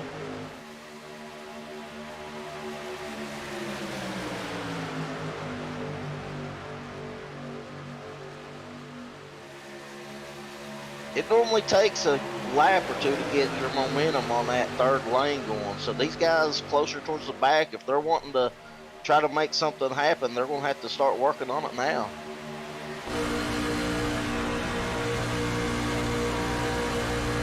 Right on board with Brian Rose. Currently running in the 7th position in the high side behind Logan Keys. Checks up a bit. Outside lane slows its momentum.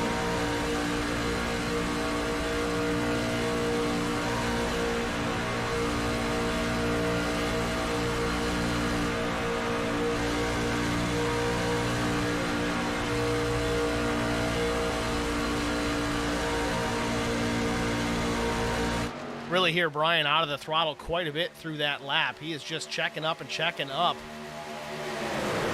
He gets an opportunity to pull out and pass. He may have something for these guys, but it remains to be seen with 3.5 laps to go. They work down the back straightaway. It looks like somebody's trying to go high right now. It's Carson Conway, maybe? 29 truck in the wall, it appears. Not sure who that is. That is Chris Elliott into the outside wall. Same thing that happened to Alan DeFries just a couple of laps ago. It's going to slow Chris Elliott considerably. He will lose the draft on this. 3 laps to go. David Radford still out front.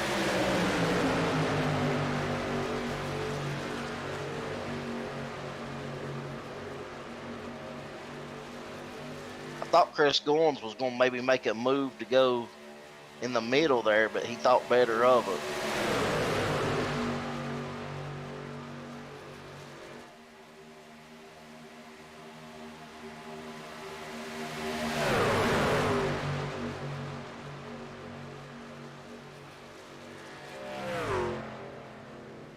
Looks like the 84 may have touched the wall, but he's still coming on that high side. He's trying to go by himself. 84 machine of Chris Mefford trying to make a move.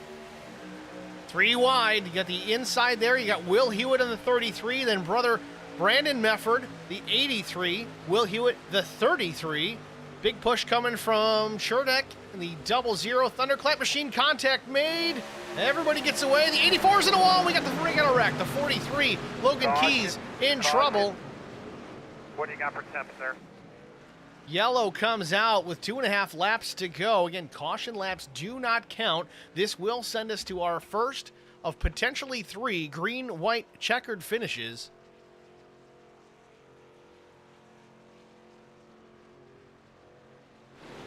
Well, Right when that high side was getting wound up.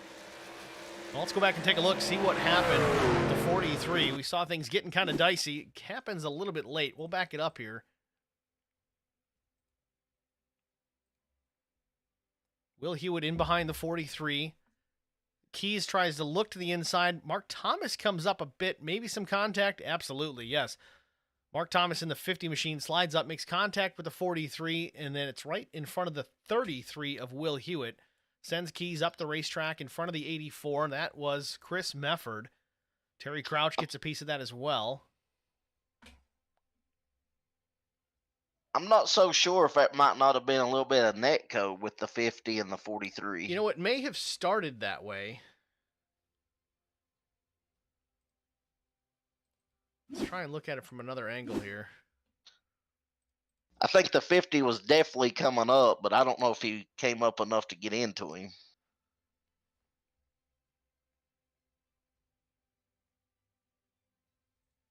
No, I think he got into him. No, there was definitely contact there. On board with Mark Thomas here.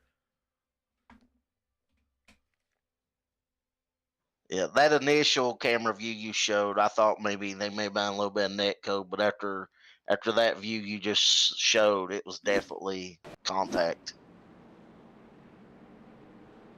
Well, how about that? Duel number 1 been clean since the drop of the green up until about 2.5 laps remaining. So we're going to go to a first green-white checkered finish of the session.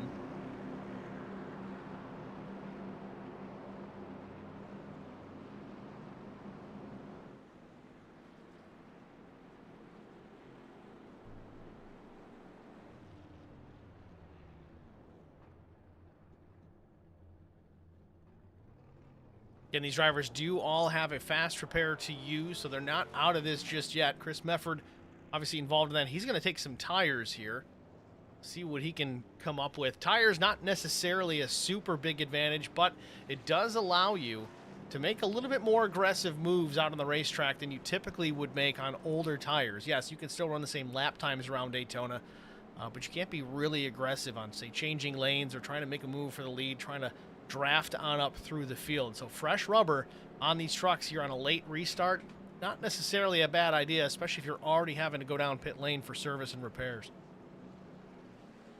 Yeah, Medford was, he was the one that initially went to the high side to make it 3 wide, and he was by himself until Brian went up there with him. So if he's planning on doing that again, those tires will definitely help him out.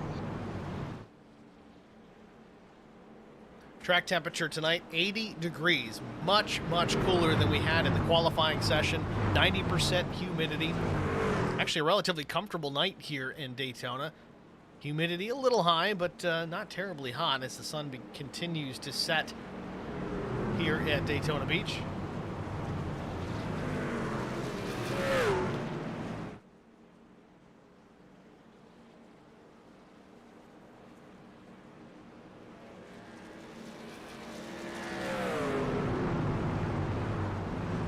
Don't forget, folks, stick around after this race. This is duel number 1.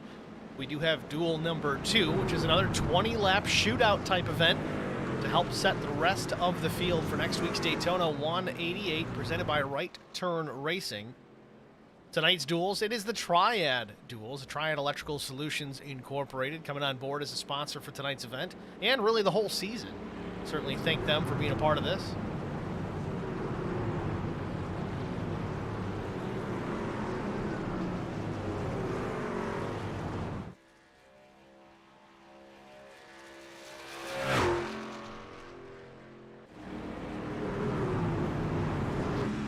Right on board with Case and Plot. Pace car lights are off. Getting ready to go back under the green flag the next time by, half a lap away. Be a green flag, a white flag, and then a checkered flag. That is how they work. We got to get back around to the white. The leader has to cross the line with the white flag waving to make the balance of this race official. If somebody wrecks and the caution comes out before the leader makes the line, we line them back up, we try it again. I think that's a good possibility, Steve. Well, you never know. The chips are down. Everything is on the line. Again, Case and Plot, he's on the pole next week. He doesn't need to worry about it. No matter where he finishes in this duel, he's going to have that number 1 starting position next week. So he can just go out here and throw all caution to the wind and try to win this race just for the bragging rights.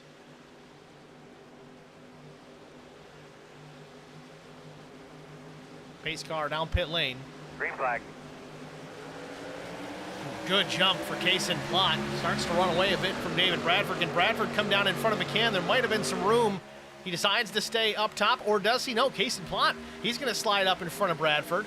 Bradford stays tucked in behind. Now Plott comes back down below into the low line in front of Brian McCann. 2 laps to go here from Daytona to settle duel number 1. Mark Thomas slides up the racetrack. He wants to follow the tire tracks of Chris Goins, with Carson Conway way up in the top side, right up against the safer barrier, continues on. He's got a fender alongside Mark Thomas down the back straightaway.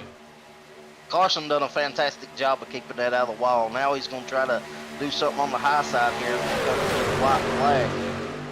Great driving by Carson Conway to keep that truck out of the wall and foot in the throttle. Losing some spots, though, not a whole lot of drafting help. He's got Terry Crouch behind him, but out front, it's still Case and Plott coming down through the tri-oval here. White flag in the air. Final lap from Daytona. Who is it going to be? Case and Plott or David Bradford? Or could it be Brian McCann to steal a win? He's pushing with all his might. The back of the 19 truck down into turn number 1.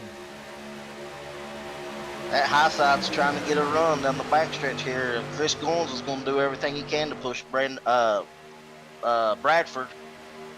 Thought Kaysen was going to try and slide up, but not enough room to cover the advance of the 46. Down the back straightaway, one more time around into turns 3 and 4. Plott with a nose out in front. Little bit of a disorganization here in the top side there. Bradford loses about a truck length of advantage and momentum out of turn number 4.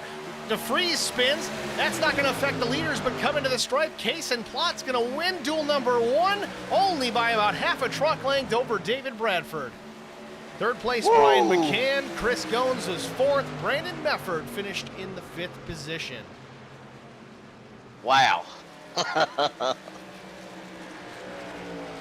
I thought Bradford may have a shot there, and they lost a lot of momentum in 3, and they made a comeback there towards the finish line.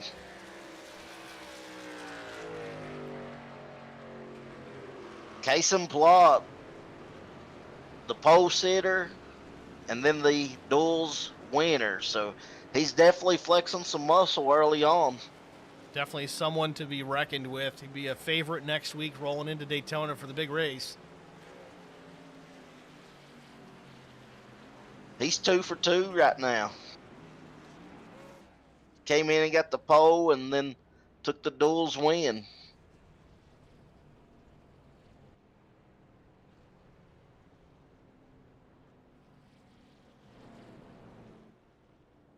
We're going to try and pull Kaysen into the broadcast booth here right away. Kaysen, it's Steve and Eric in the broadcast booth. You got a copy? Yes, sir. Congratulations again. We figured we might be talking to you at least another time between now and next week. Didn't realize it'd be so soon. Congratulations on duel number 1. Started up front. You had some close competition there throughout that 20-lap event, and then we went green, white, checkered. Tell us about your race. Mainly just kind of experiment and see what it's going to be like next week. So ended up maybe learning a little bit. Like I said, I'm not too much of a plate racer, so worked out the way it did, and can't be happier. Well, if you say you're not much of a plate racer, then these guys are in trouble next week, because you, sir, you got it done here tonight. You did everything right. Brought home a checkered flag, along home with a pole position for next week. So congratulations once again. We're going to let you go. We're going to sit back here, get ready for duel number 2. But anyone you want to shout out to? Just y'all again for the broadcast, and thanks for everybody that's putting on this league. All right, Kaysen. Thanks for talking, man. Congratulations. Thank you. It's Case and Plott, your duel number 1 winner. Once again, keep in mind, we're going to be back here shortly. We have one more race to go before tonight is over with. Sit tight. We're not going anywhere. Maybe 10, 15 minutes. Could be 20. We'll see. We'll try to get everything updated here as soon as we possibly can, so you guys can go on with the rest of your night. But thank you all for watching. Stay tuned. Duel number 2 coming up next.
it. A photo finish at the line. Oh, we got a wreck. Will Hewitt's through the trial for the final time, and oh, they're wrecking. Big trouble. Vincent Short sneaks through, and I think Short...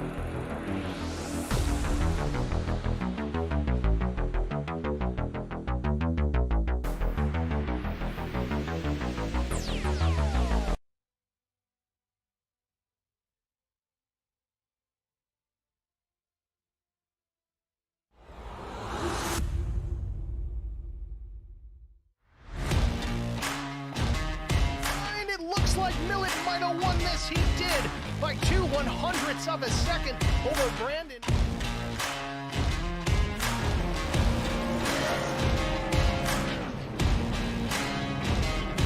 That S4 guy off turn 4 for the final time sees the checkered flag. It waves. It belongs to the 315.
Duels wins it. A photo finish at the line. Oh, we got a wreck. Will Hewitt's through the trial for the final time, and oh, they're wrecking. Big trouble. Vincent Short sneaks through, and I think Short...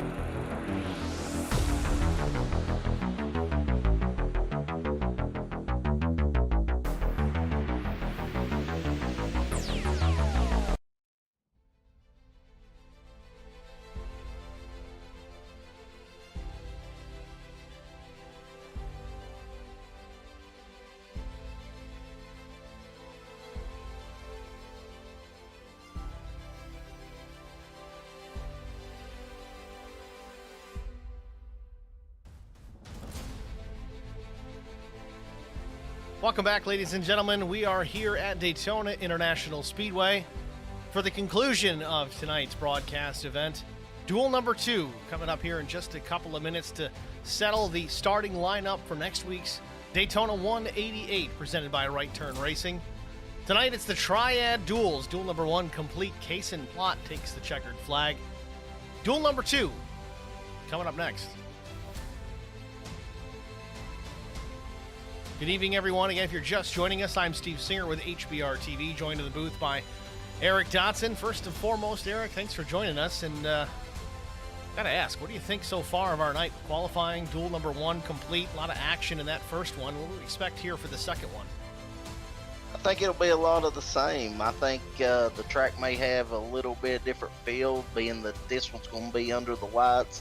So that may change things up a little bit, but I think it's going to be a lot of what we've already seen. Pre-race warm-up just about complete. Minute and a half remain.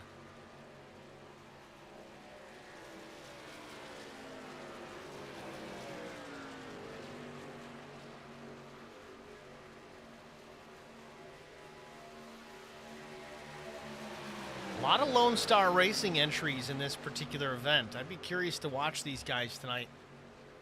They usually run well on these super speedways as well as some other tracks, but they get the 3 of them or more kind of working together as a group, as a team, and really improve their starting positions for next week at Daytona.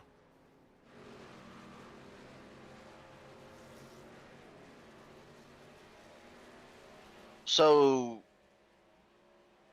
I'm just wondering here. I'm seeing some of the guys that's already raced in the warm-up. Is this warm-up for everyone?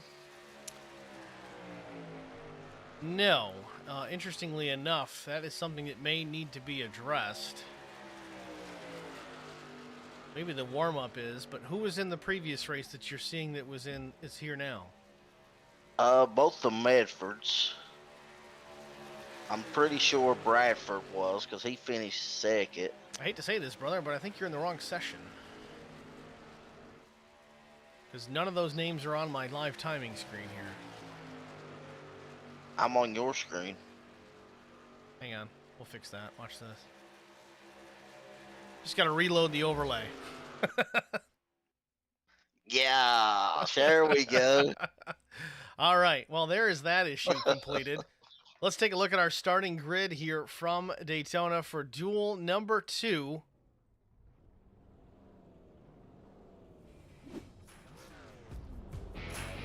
On the pole position, starting in the outside front row for next week's Daytona 188, it's number 42 of Kevin McCann, coming to us from the IROC series. To the outside, it's number 9 of John Ballou.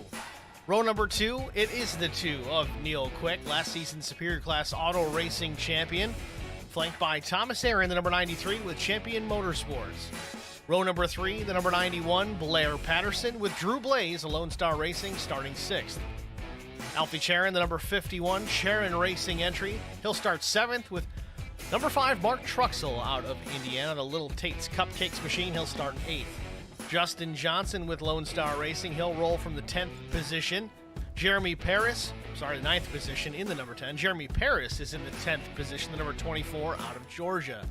Noah Rainwater, the number 05 out of the Carolinas. He starts 11th with Mike Fahey, the number 16, another Lone Star Racing entry, starting 12th.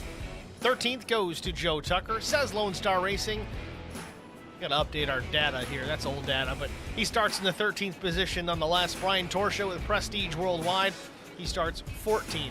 Eddie Rose out of the Virginias. He starts the number 88 machine in the 15th position, with Justin Clapper, the number 63 Mid-Pack Motorsports entry, starting 16th. Jesse Redding in the number 21. He'll roll 17th, with Patrick Colby, the number 47, starting in the 18th spot. Jamie Kerr, the Black Acid Custom Racing Apparel HBR TV number 75, starts 19th, with Lone Star Racing's Keaton Burnett, the number 26, starting 20th. Last but not least, keep an eye on the 315 of Zach Millett.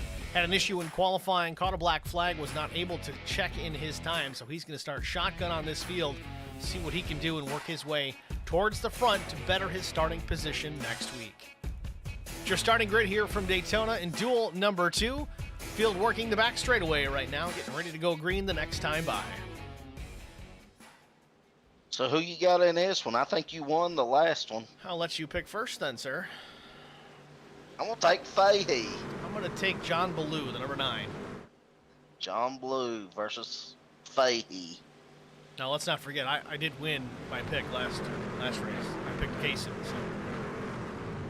Oh, this is only practice. Oh, it's it don't practice. start until the season starts. We'll Of keep course. track in. Yeah.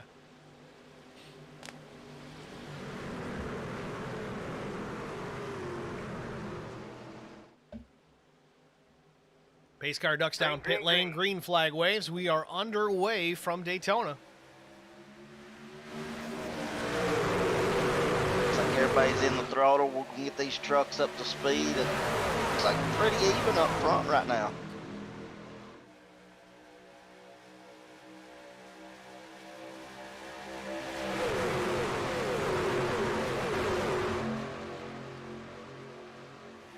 I think these guys may have watched that first one and maybe said, hey, you know, maybe I need to get aggressive a little bit sooner, because I think in the first duel, the guys waited too long to really get aggressive and make their moves. So we may see it earlier this race. You know, they say that every year, even in the Cup Series, when they get into the duels, usually there's one duel that's completely chaos, and the other duel tends to be pretty clean. First one, we did have an issue, one caution, but it was not crazy by any stretch of anyone's imagination. So, I don't know, maybe we'll see a little more aggression in this one. Maybe you're right. Yes, it looks like the number 9 goes to the high side, leaving the bottom to the 42 of McCann as they battle it out going into 2.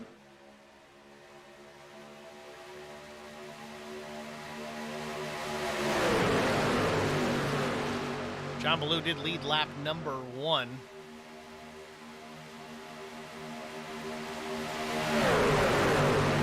'93 of Thomas Aaron with a big push on the 9.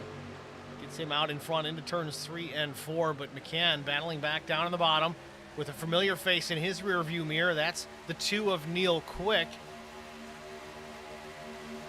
Blair Patterson, the number 91, in behind Quick on the low side. Now, McCann and Quick's got a lot of racing experience together, so I'm sure they're very comfortable and kind of know what each other like to do and what to expect out of each other. Well, this one really is going to come down to, I think, teamwork at the end of the day. You've got a lot of Lone Star Racing drivers out there. You've got some Thunderclap drivers that are all going to be working together. You've got some IROC guys that are going to be working together. This really is going to come down to who's going to be giving you the help. Tough break, really, for Brian Torsha, as his teammate Mark Thomas was in the first duel, so he's kind of out here, basically the boat without a paddle. Yeah, same thing for Zach Millett, you know, someone who we always see up front. The only HBR truck in here is Eddie Rose, who looks like he's off the pace at a second and a half behind. Millett has already made up some spots. He's up 4 positions. Definitely distraught over the qualifying issue, getting that basically a DQ in qualifying for reasons unknown right now. Admins were unable to clear that penalty.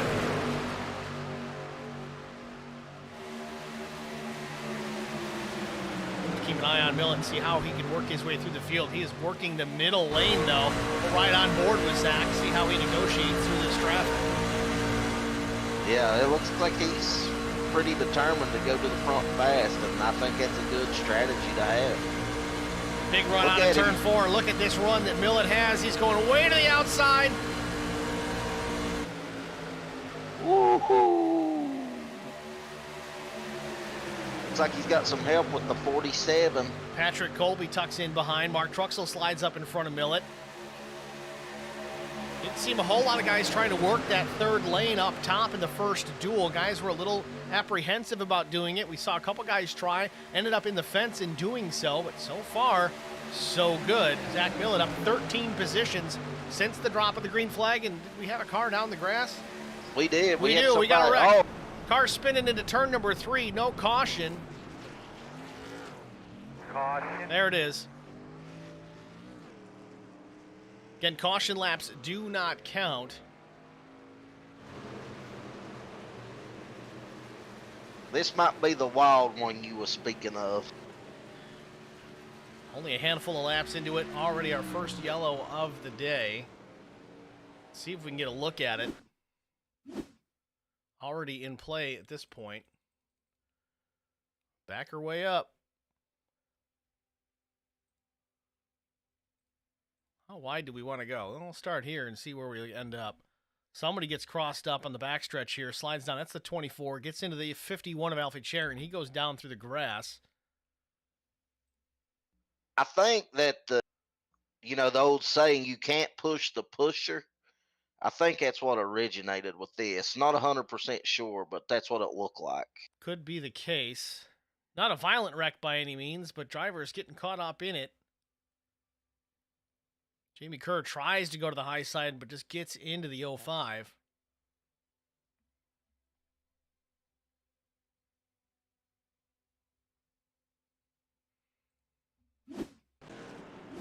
Meanwhile, out front, John Ballou in the 9 maintains the top position. McCann is second. Third, Thomas Aaron. Neil Quick fourth. Drew Blaze fifth. Sixth is Blair Patterson. Mark Truxell seventh. Alfie Sharon, even after losing it down the backstretch, he was eighth, but he's going to go down pit lane here. Take an opportunity to get some repairs made to that machine. Might as well. Again, we're getting late in this race already. Only a 20-lap event. It's going to be maybe 13 or maybe 12 to go when we get the green flag once again. Yeah, I'd say he'll use his fast repair right here. I mean, you might as well. Or maybe not. No, it looks like he's going to get the damage fixed and save it, which is not a bad strategy either, the way that they're racing. It's really not a bad move. I mean, he come in here, get some tires. He lost a ton of track position on that spin down through the grass anyway, and there he gets it fixed. I don't know if he used the fast repair late, what happened there, but the truck looks good as new now. I don't think he meant to use it, or maybe he didn't have it checked, because if you noticed, his truck kind of took off and then he stopped again, which reset his pit stop. Right.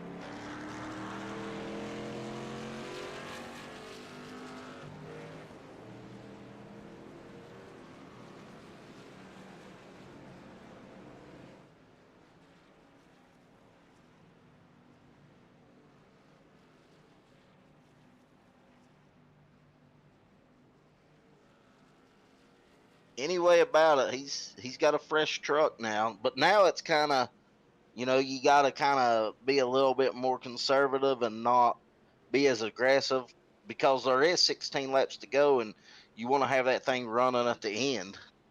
Well, like you were saying at the beginning of this one, Eric, I mean, we've got some broadcast, or not some broadcast. We've got the first race in, and it was not super aggressive. The second race, again, it tends to kind of be the way of things. One is nice and clean, the other one not so much, and we're already seeing this one turn into be pretty aggressive already. Again, I don't know if that was a matter of aggression on the backstretch or just an oops, but nonetheless, we've got a caution already, only 5 laps in.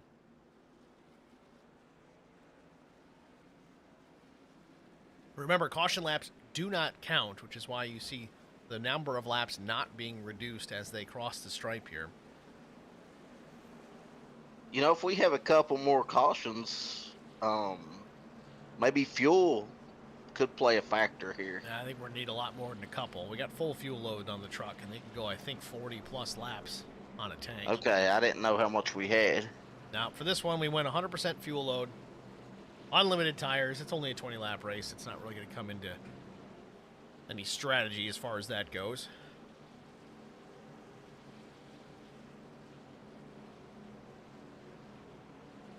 Do want to make mention, though, Kaysen Plott as the pole sitter for next week, recipient of a $25 award for that pole position, the HBR TV Pole Award.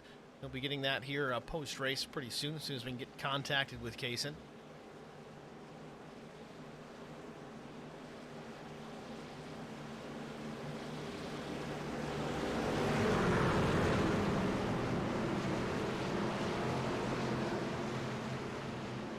Pace car lights are off. We'll get the green flag this time by. It'll be 15 laps to go when they cross the stripe.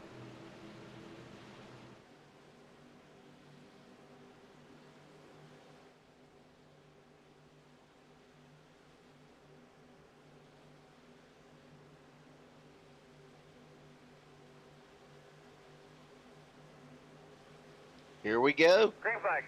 Green flag Green, waves. green, green. Real late restart. These guys waited till the very last minute to get going. John Ballou in the throttle, gets out, truck length ahead.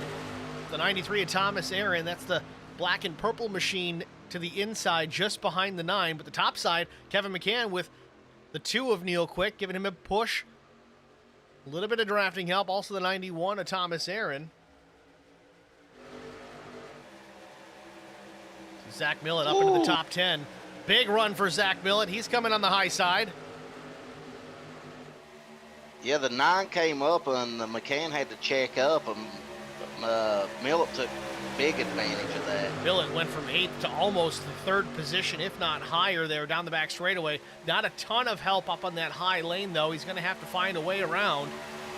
He's got Brian Torsha in behind him, and I think Keaton Burnett as well. Yes, indeed, that is the 26 machine of Keaton Burnett.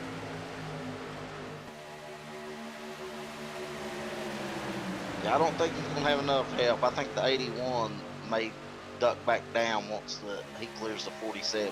We heard some drivers talking about it pre-race, how if you're going to make big moves, you're going to have to try and part the Red Sea here and go up the middle. Outside can be fast, but you really need the strength in numbers, and right now, guys like Zach Millett, Brian Torsha, they just don't have the help to make it work. Oh, big wiggle for Zach Millett. Keeps it out of the fence. Meanwhile, Thomas Aaron is taking over the top spot. Ballou switches lanes. He goes up top in front of Kevin McCann. Drew Blaze now pushing the 93 across the stripe. New leader at the line, it's Aaron.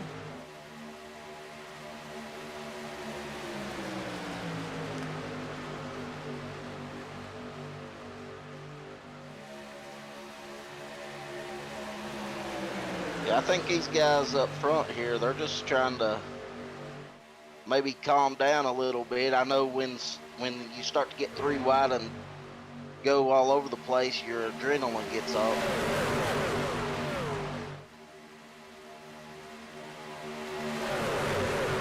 Looks like somebody's trying on the high side again. Maybe he'll get some takers. It's all by his lonesome, though. He's going to need some help for sure. He's going to need it quick because he's going to drop like an anchor there real fast.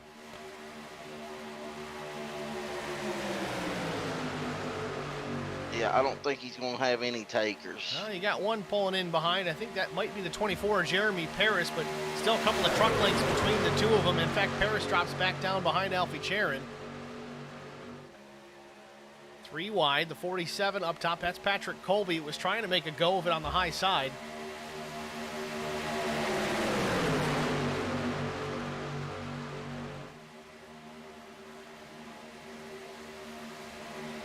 The 05 below the yellow line on corner entry. Don't know if that was an accident, but it could have caused major problems if he didn't correct it quick enough.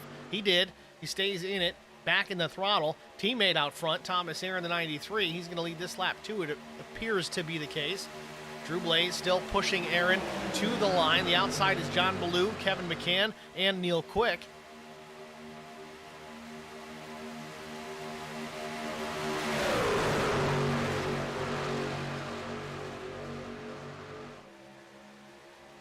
Oh, trouble, the 16. Fahey's in the wall into Neil Quick. We got big trouble off turn number 2.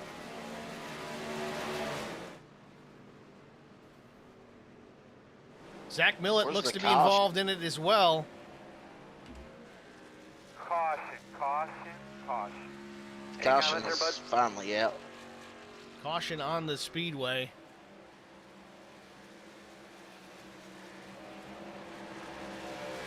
So with 11 laps to go, the yellow is out once again for a big wreck off turn number 2. Zach Millett involved as well as many others. Let's take a look at it. Again, the caution comes out pretty late.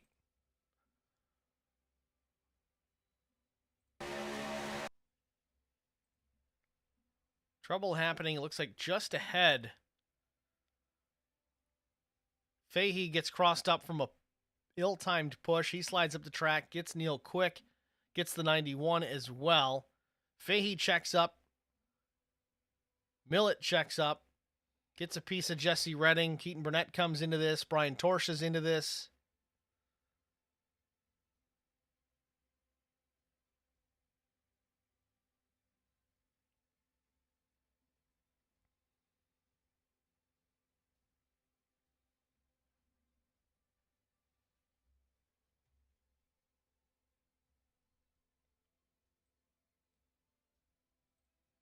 Well, there you have it.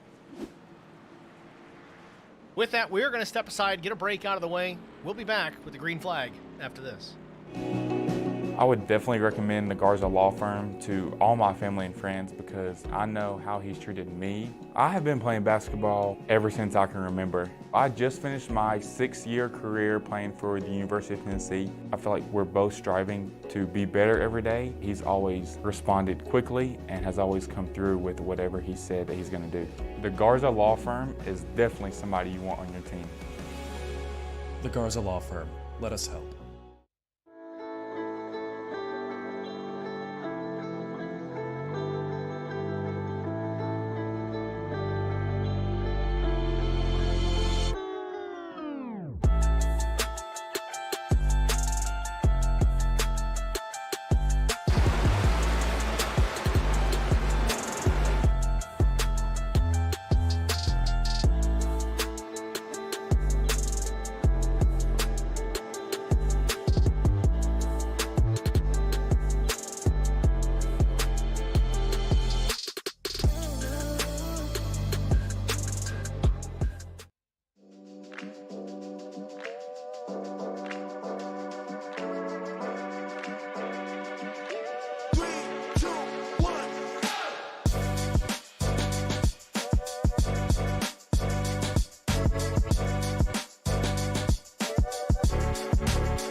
Like Millett might have won this. He did by 2/100ths of a second over Brandon.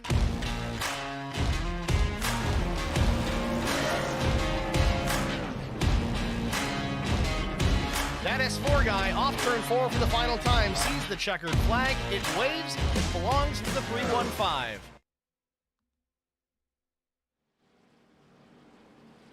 Welcome back, ladies and gentlemen, to duel number 2. Just as we kind of suspected, this one was going to be a little rowdier, a little more aggressive, and we're already seeing that. A couple of cautions already in the first 9 green flag laps of this event. The pace car lights are off, though. We will get a green flag here when we cross the stripe. It'll be 10 laps remaining.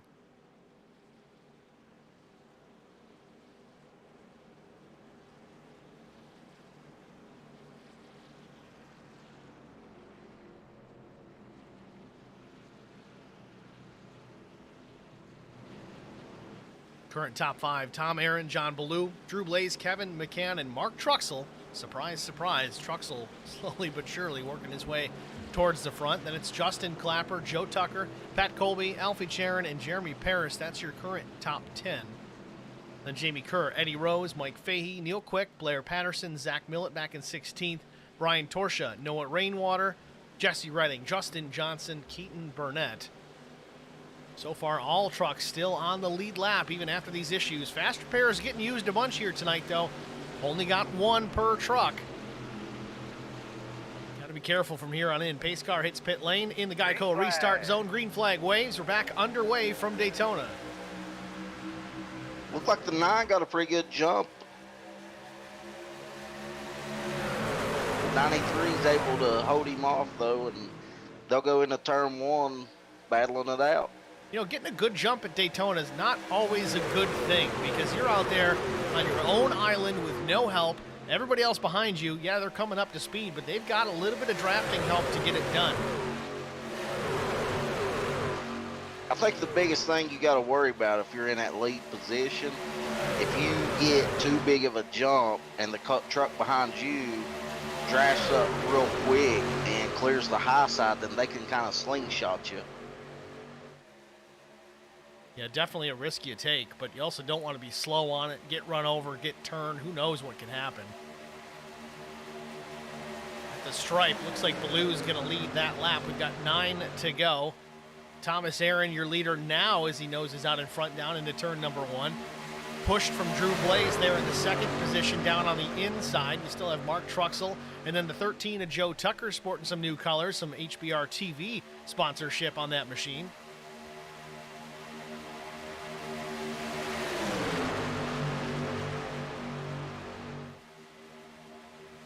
Ooh, McCann got a little loose there. I don't know if he may have got a little push or what happened. But he seemed to check up a bit behind him. Slight gap between the 42 and the 63. 63 truck, that is Justin Clapper. Wasn't sure he was even going to make the event here tonight, but here he is running inside the top 10. I tell you what, the one of Drew Blaze is absolutely pushing the 93 right now. Drew is a very calculating driver. He's got pace just about everywhere we go. From my experiences though, watching Drew Blaze in the Lone Star Racing Truck Series and others, is the Super Speedway doesn't seem to fare well for him. So far so good here with 8 laps to go. He runs about the 3rd or 4th position here, just behind the leader, the number 93 of Thomas Aaron. And it looks like we may have some trucks trying to start up on that high side again. 47, Pat Colby, not afraid to go up top. He's got a pusher, and that's the 51 of Charon. Ooh, I thought the 63 was going to come up on the 47. Great job by them two there. Almost seems like he was just trying to find a way around to cut up in front of Colby. Maybe create more of a line in that high side to work their way and draft around the leaders. Doesn't seem to be presenting itself as Charon drops down behind Mike Fahey as well. Colby now all by his lonesome up top.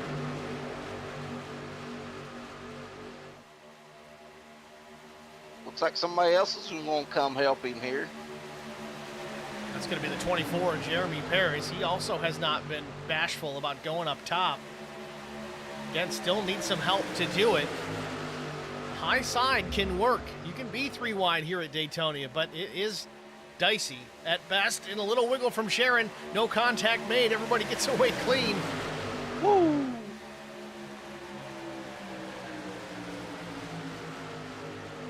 This is not going to turn out good. Something's going to happen. They can't keep like this. 3 wide from row 3 on back. Millett, part of that club. He's up top. He's got Alfie Charon just to the inside, but Alfie's losing spots. He's falling backward here, not able to stay up into the draft of Mike Fahey. That's going to leave a choice to be made. And we got cars off. Mark Truxell. We got Big Wreck. Caution's out.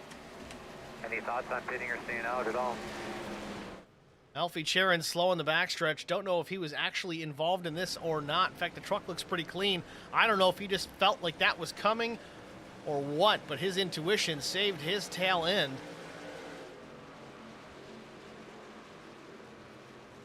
Yeah, I seen Zach Millett was involved in it, which we know he used his faster power earlier, so that'll take any chance he had of winning out. Well, let's try and back it up. This was happening in front of Brian Torsha for sure. Looks like Mark Truxell and one of the Thunderclap machines got into this. This should be a better look here. Let's take a look. Truxell in the 63. Looks like Justin Clapper. Kevin McCann came down, but it might have been from contact from Clapper. Chain reaction gets into Drew Blaze. I think Clapper may have got into McCann and then shot him into Truxell.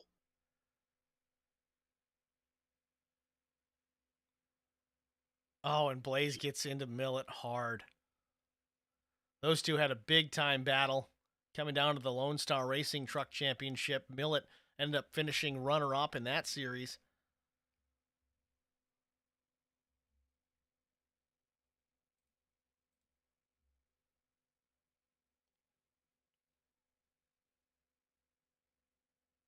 Eddie Rose piles into it late.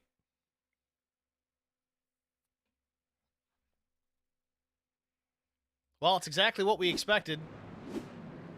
Duel number 2, chaos.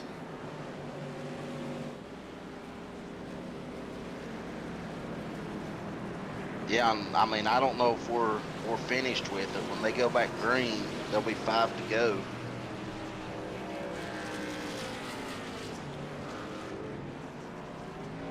Somehow Millet remains on the speedway. And to be honest, for the crash that he just went through, that truck looks pretty good. I know the back end's pushed in pretty deep, but if he stays in the draft, he might be okay. It looks like the front may have just a little bit of damage, but it looks pretty good. Looking back from the 91 of Blair Patterson. Millet might be okay here. Fahey leading pit lane. Justin Johnson remains in the pit box. So does Brian Torsha and Keaton Burnett.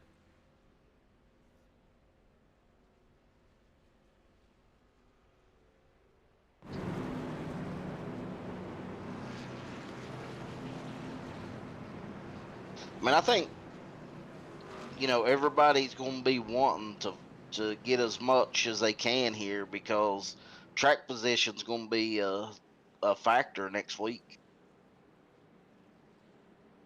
So many fast guys out here tonight. Between Duel 1 and Duel 2, I mean, you may run into a lot of frustrations next week. It's only a 75 lapper, 188 miles. But you got to find a way to make moves. You got to be aggressive. It's the only way you're going to get towards the front. You have to try and find a way. And if it's not qualifying, because that's over with, the guys that are going to start up front, they're already starting up front. They're lucky enough to be locked into that front row. Everybody else, that bet is made.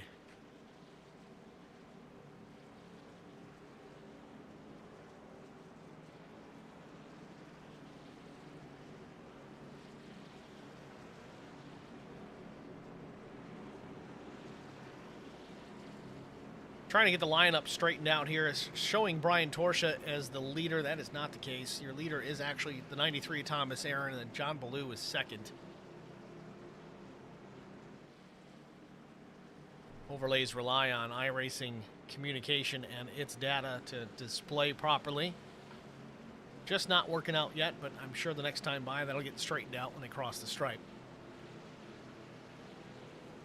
There it is. Fixed it. Beautiful. So pace car lights off. We're going to have a 5-lap shootout to settle this. Hopefully we can get this one complete.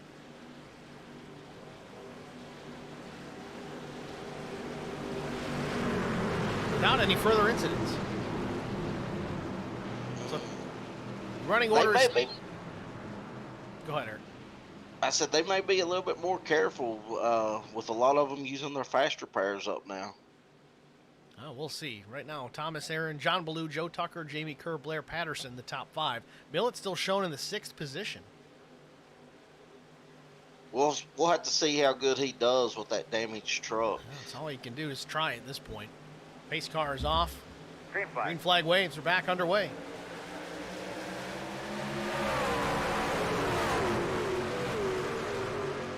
Good, clean restart there where they kind of stayed even. Really just perfectly timed for the 9 of Ballou as they came to the stripe. Usually that outside lane on the restart is just, you're snookered. There's nothing you can really do about it. Cannot beat the leader to the line or you're going to catch the black flag.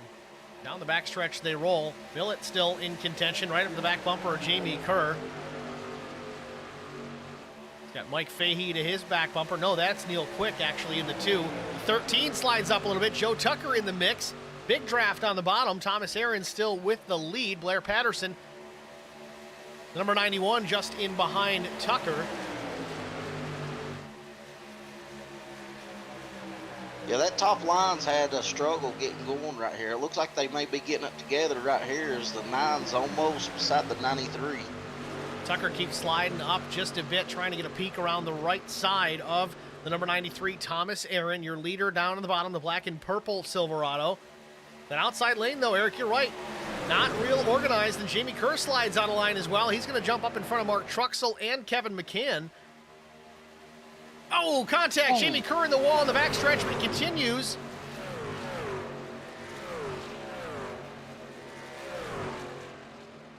Don't know if that was an ill-timed push, but Kerr got a piece of the safer barrier before the entry to turn 3. Drew Blaze sliding back as well. He runs in the 15th position at the stripe. 3 laps to go. Thomas Aaron in command, and Ballou's around. Gets into the 91. Wow. They saved it. He saved it. The 91 continues on. What a save. Blair Patterson certainly not happy, but keeps the truck going forward. Meanwhile, out front, bit of a breakaway. The outside lane, the lead truck there, Zach Millett with damage and all. Bit of a push coming from the 51 of Sharon. Nose out in front somehow. Millett has gone from worst to first, at least for a moment. Right now it's strength in numbers to the high side. Millett, Sharon, Ballou, outside lane, moving a little bit faster than the bottom. That's Aaron and Tucker. The black and purple machine, number 93, leads at the stripe. We've got 2 to go. 5-truck breakaway at the front of the field. You can cover them with a blanket as they work into turns 1 and 2. Down to the bottom, taking a peek is Tucker, up and down, left and right, trying to find some room. None exists. Off turn number 4, Aaron still with the top spot. To the outside, Millett trying to go back around, trying to draft his way up. It's been a frustrating afternoon for the 315, but so far, so good. Back out in front with damage, a big push from Sharon. He gets crossed up. Now it's Millett. Sharon goes to the top side. He's going to lose the momentum. Millett trying to block the best that he can. Aaron on the back bumper of the 315 off turn number 4, coming to the white flag. And that's allowed these other trucks to catch as they're going to be side by side coming to the white flag. I got to say it, white flag in the air, though. It's going to really be trouble for Zach Millett. He's going to slow that inside lane with all that damage. In fact, he gets moved out of the way. Thomas Aaron now back to the bottom. He goes around the 315. Ballou slides down in front of Aaron. He takes the top spot. Wow, this is turning into a great race. Aggression makes caution flags, and aggression makes great races, and so far we've got one. Down the back straightaway for the final time. John Ballou with the top spot. Thomas Aaron second. Millett still in the mix as well. Neil Quick looking to the outside. Kevin McCann tucks in behind the 315 and into the wall. We got trouble. It's the last lap. We're going to stay under the green flag and watch this battle to the checkered flag. Ballou out front. No help for the 93. It's going to come down to these two. Making a move to the outside is Aaron. Coming to the stripe side by side. Who's going to win it? Contact. They rub, they touch across the stripe, and Thomas Aaron wins duel number 2 at Daytona. Oh, what a race. Unreal. 93 made a great move there, and wow. I think the 9 tried to force him up the track, but he wasn't having it. Thunderclaps. Thomas Aaron wins duel number 2 in a thrilling finish.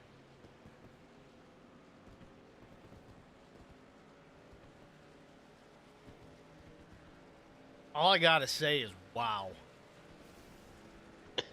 That was a great finish.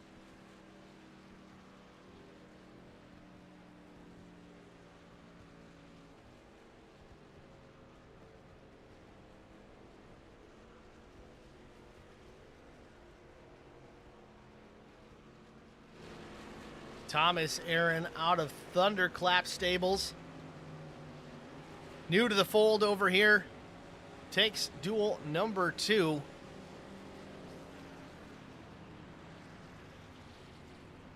Drafting help all but disappeared as they got out of turn 4.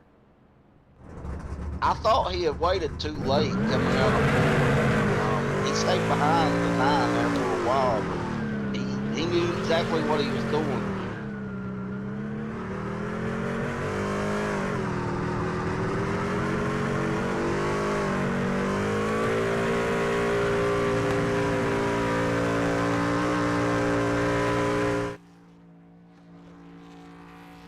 Burning it down on the front start-finish line here in front of the flag stand. Barney's just getting all the smoke.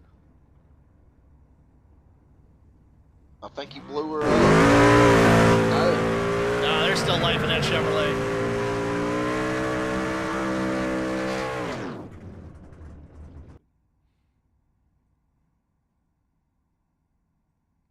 Let's take a look at that finish here one more time as they came to the checkered flag.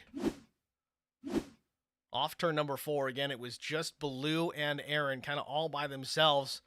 Aaron had a run out of 4 just from the draft of the 9, gets to the outside.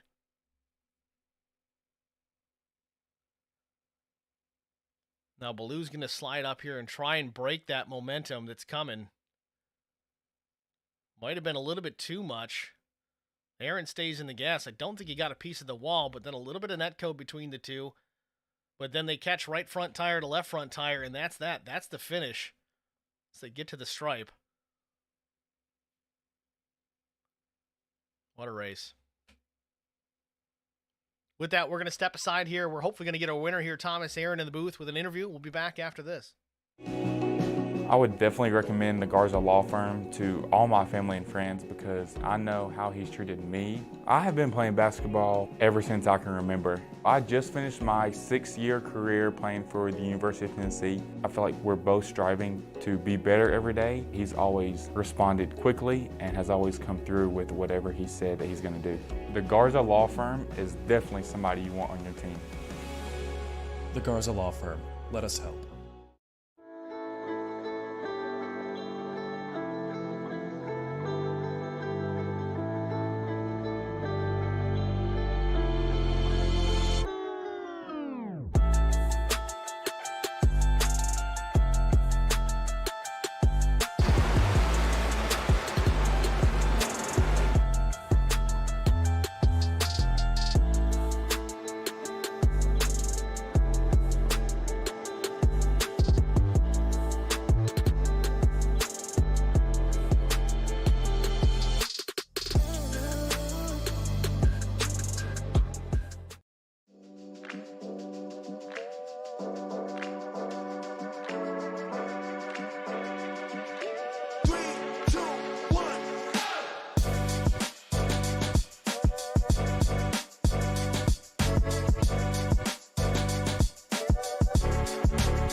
Welcome back, ladies and gentlemen, to Daytona International Speedway. Opening event for Speed Weeks for the Noble Racing Series. Duel number 2 complete, and Thomas Aaron with a thrilling victory here at Daytona. Let's pull Thomas into the broadcast booth and get a word with our race winner. Thomas, it's Steve and Eric in the HBR TV booth. You got a copy? Yeah, how y'all doing, guys? Doing good, sir. Congratulations on a really a pretty dominant win, though you had to work for it there at the end. A thrilling finish between yourself and the 9 of Baloo. Walk us through that white flag lap, trying to get around the 315, and then setting up that pass, coming to the stripe for the win. Yeah, so going down the back straight with 2 to go, they just got a run on me on the top. I guess there was nobody really on the bottom. It's really hard to tell. But they got around me, and at this point, I'm just like, all right, just make it to the finish. And whoever got in front of me, I was just going to stick with them unless I got an opportunity.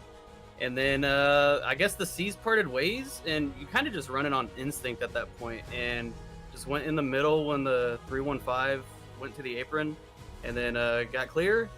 And then shenanigans happened, and coming to the line, I was like, well, I got to try to at least side draft, and it worked. I'm sure it was exciting. I hope y'all enjoyed it. It was a good time. Excellent finish. Great way to start the season off here with the Noble Racing Series on HBR TV. A great win for you. I know it's not a points race, but man, thrilling to get one early on. Helped build some momentum rolling into the big race next week here at Daytona. What are your thoughts rolling out here? We're going to have 43 plus trucks to deal with. What's the strategy coming into the Daytona 188 next Sunday? Yeah, so I have some teammates that are going to start in the back, but I'm going to try to stay up front as long as I can, pretty much do what I did tonight. I think the Dell Jr. mentality is the best at places like this. Just stay up front. If you're in front of the danger, then you don't even have to worry about slowing down to avoid it. Very good advice, certainly a good strategy, and we'll have to see how it plays out next week. Again, Thomas, congratulations on the victory here tonight. We're going to let you slide here. Before we do, who do you want to shout out to? Yeah, just all my teammates and you guys, or the league, for inviting me to participate. It's an honor to be in this league. I'm excited to run it. And, my mom and dad, without them, I wouldn't have anything. So got to shout them out, all my buddies watching. So, yeah, hope y'all enjoyed that one. That was fun. All right, Thomas, good luck next week, man. Appreciate it. Y'all have a good one. It's Thomas Aaron, your race winner here from Daytona. What a finish, Eric. I'm out of breath, man. That was a great way to get the knock the rust off here in the broadcast booth. I know we had some challenges that we had to deal with as well, but kind of worked through them. It is what it is. Yeah, that was an amazing race. I think it's just a little glimpse of what we're going to see next week. We didn't get to the race results in the first one, but unfortunately, we'll try and bang that out here as far as the second race is concerned, duel number 2. Of course, Thomas Aaron was your race winner. John Baloo finished second by 25 thousandths of a second. Third place, Jeremy Paris. Neil Quick was fourth. Fifth position, that went to Kevin McCann. Mark Truxell, a solid finish. He had a good starting position next week at the Daytona 188. Seventh was Jamie Kerr. Eighth was Alfie Charon. Ninth, Noah Rainwater. 10th went to Patrick Colby. Drew Blaze was 11th. Justin Clapper was 12th.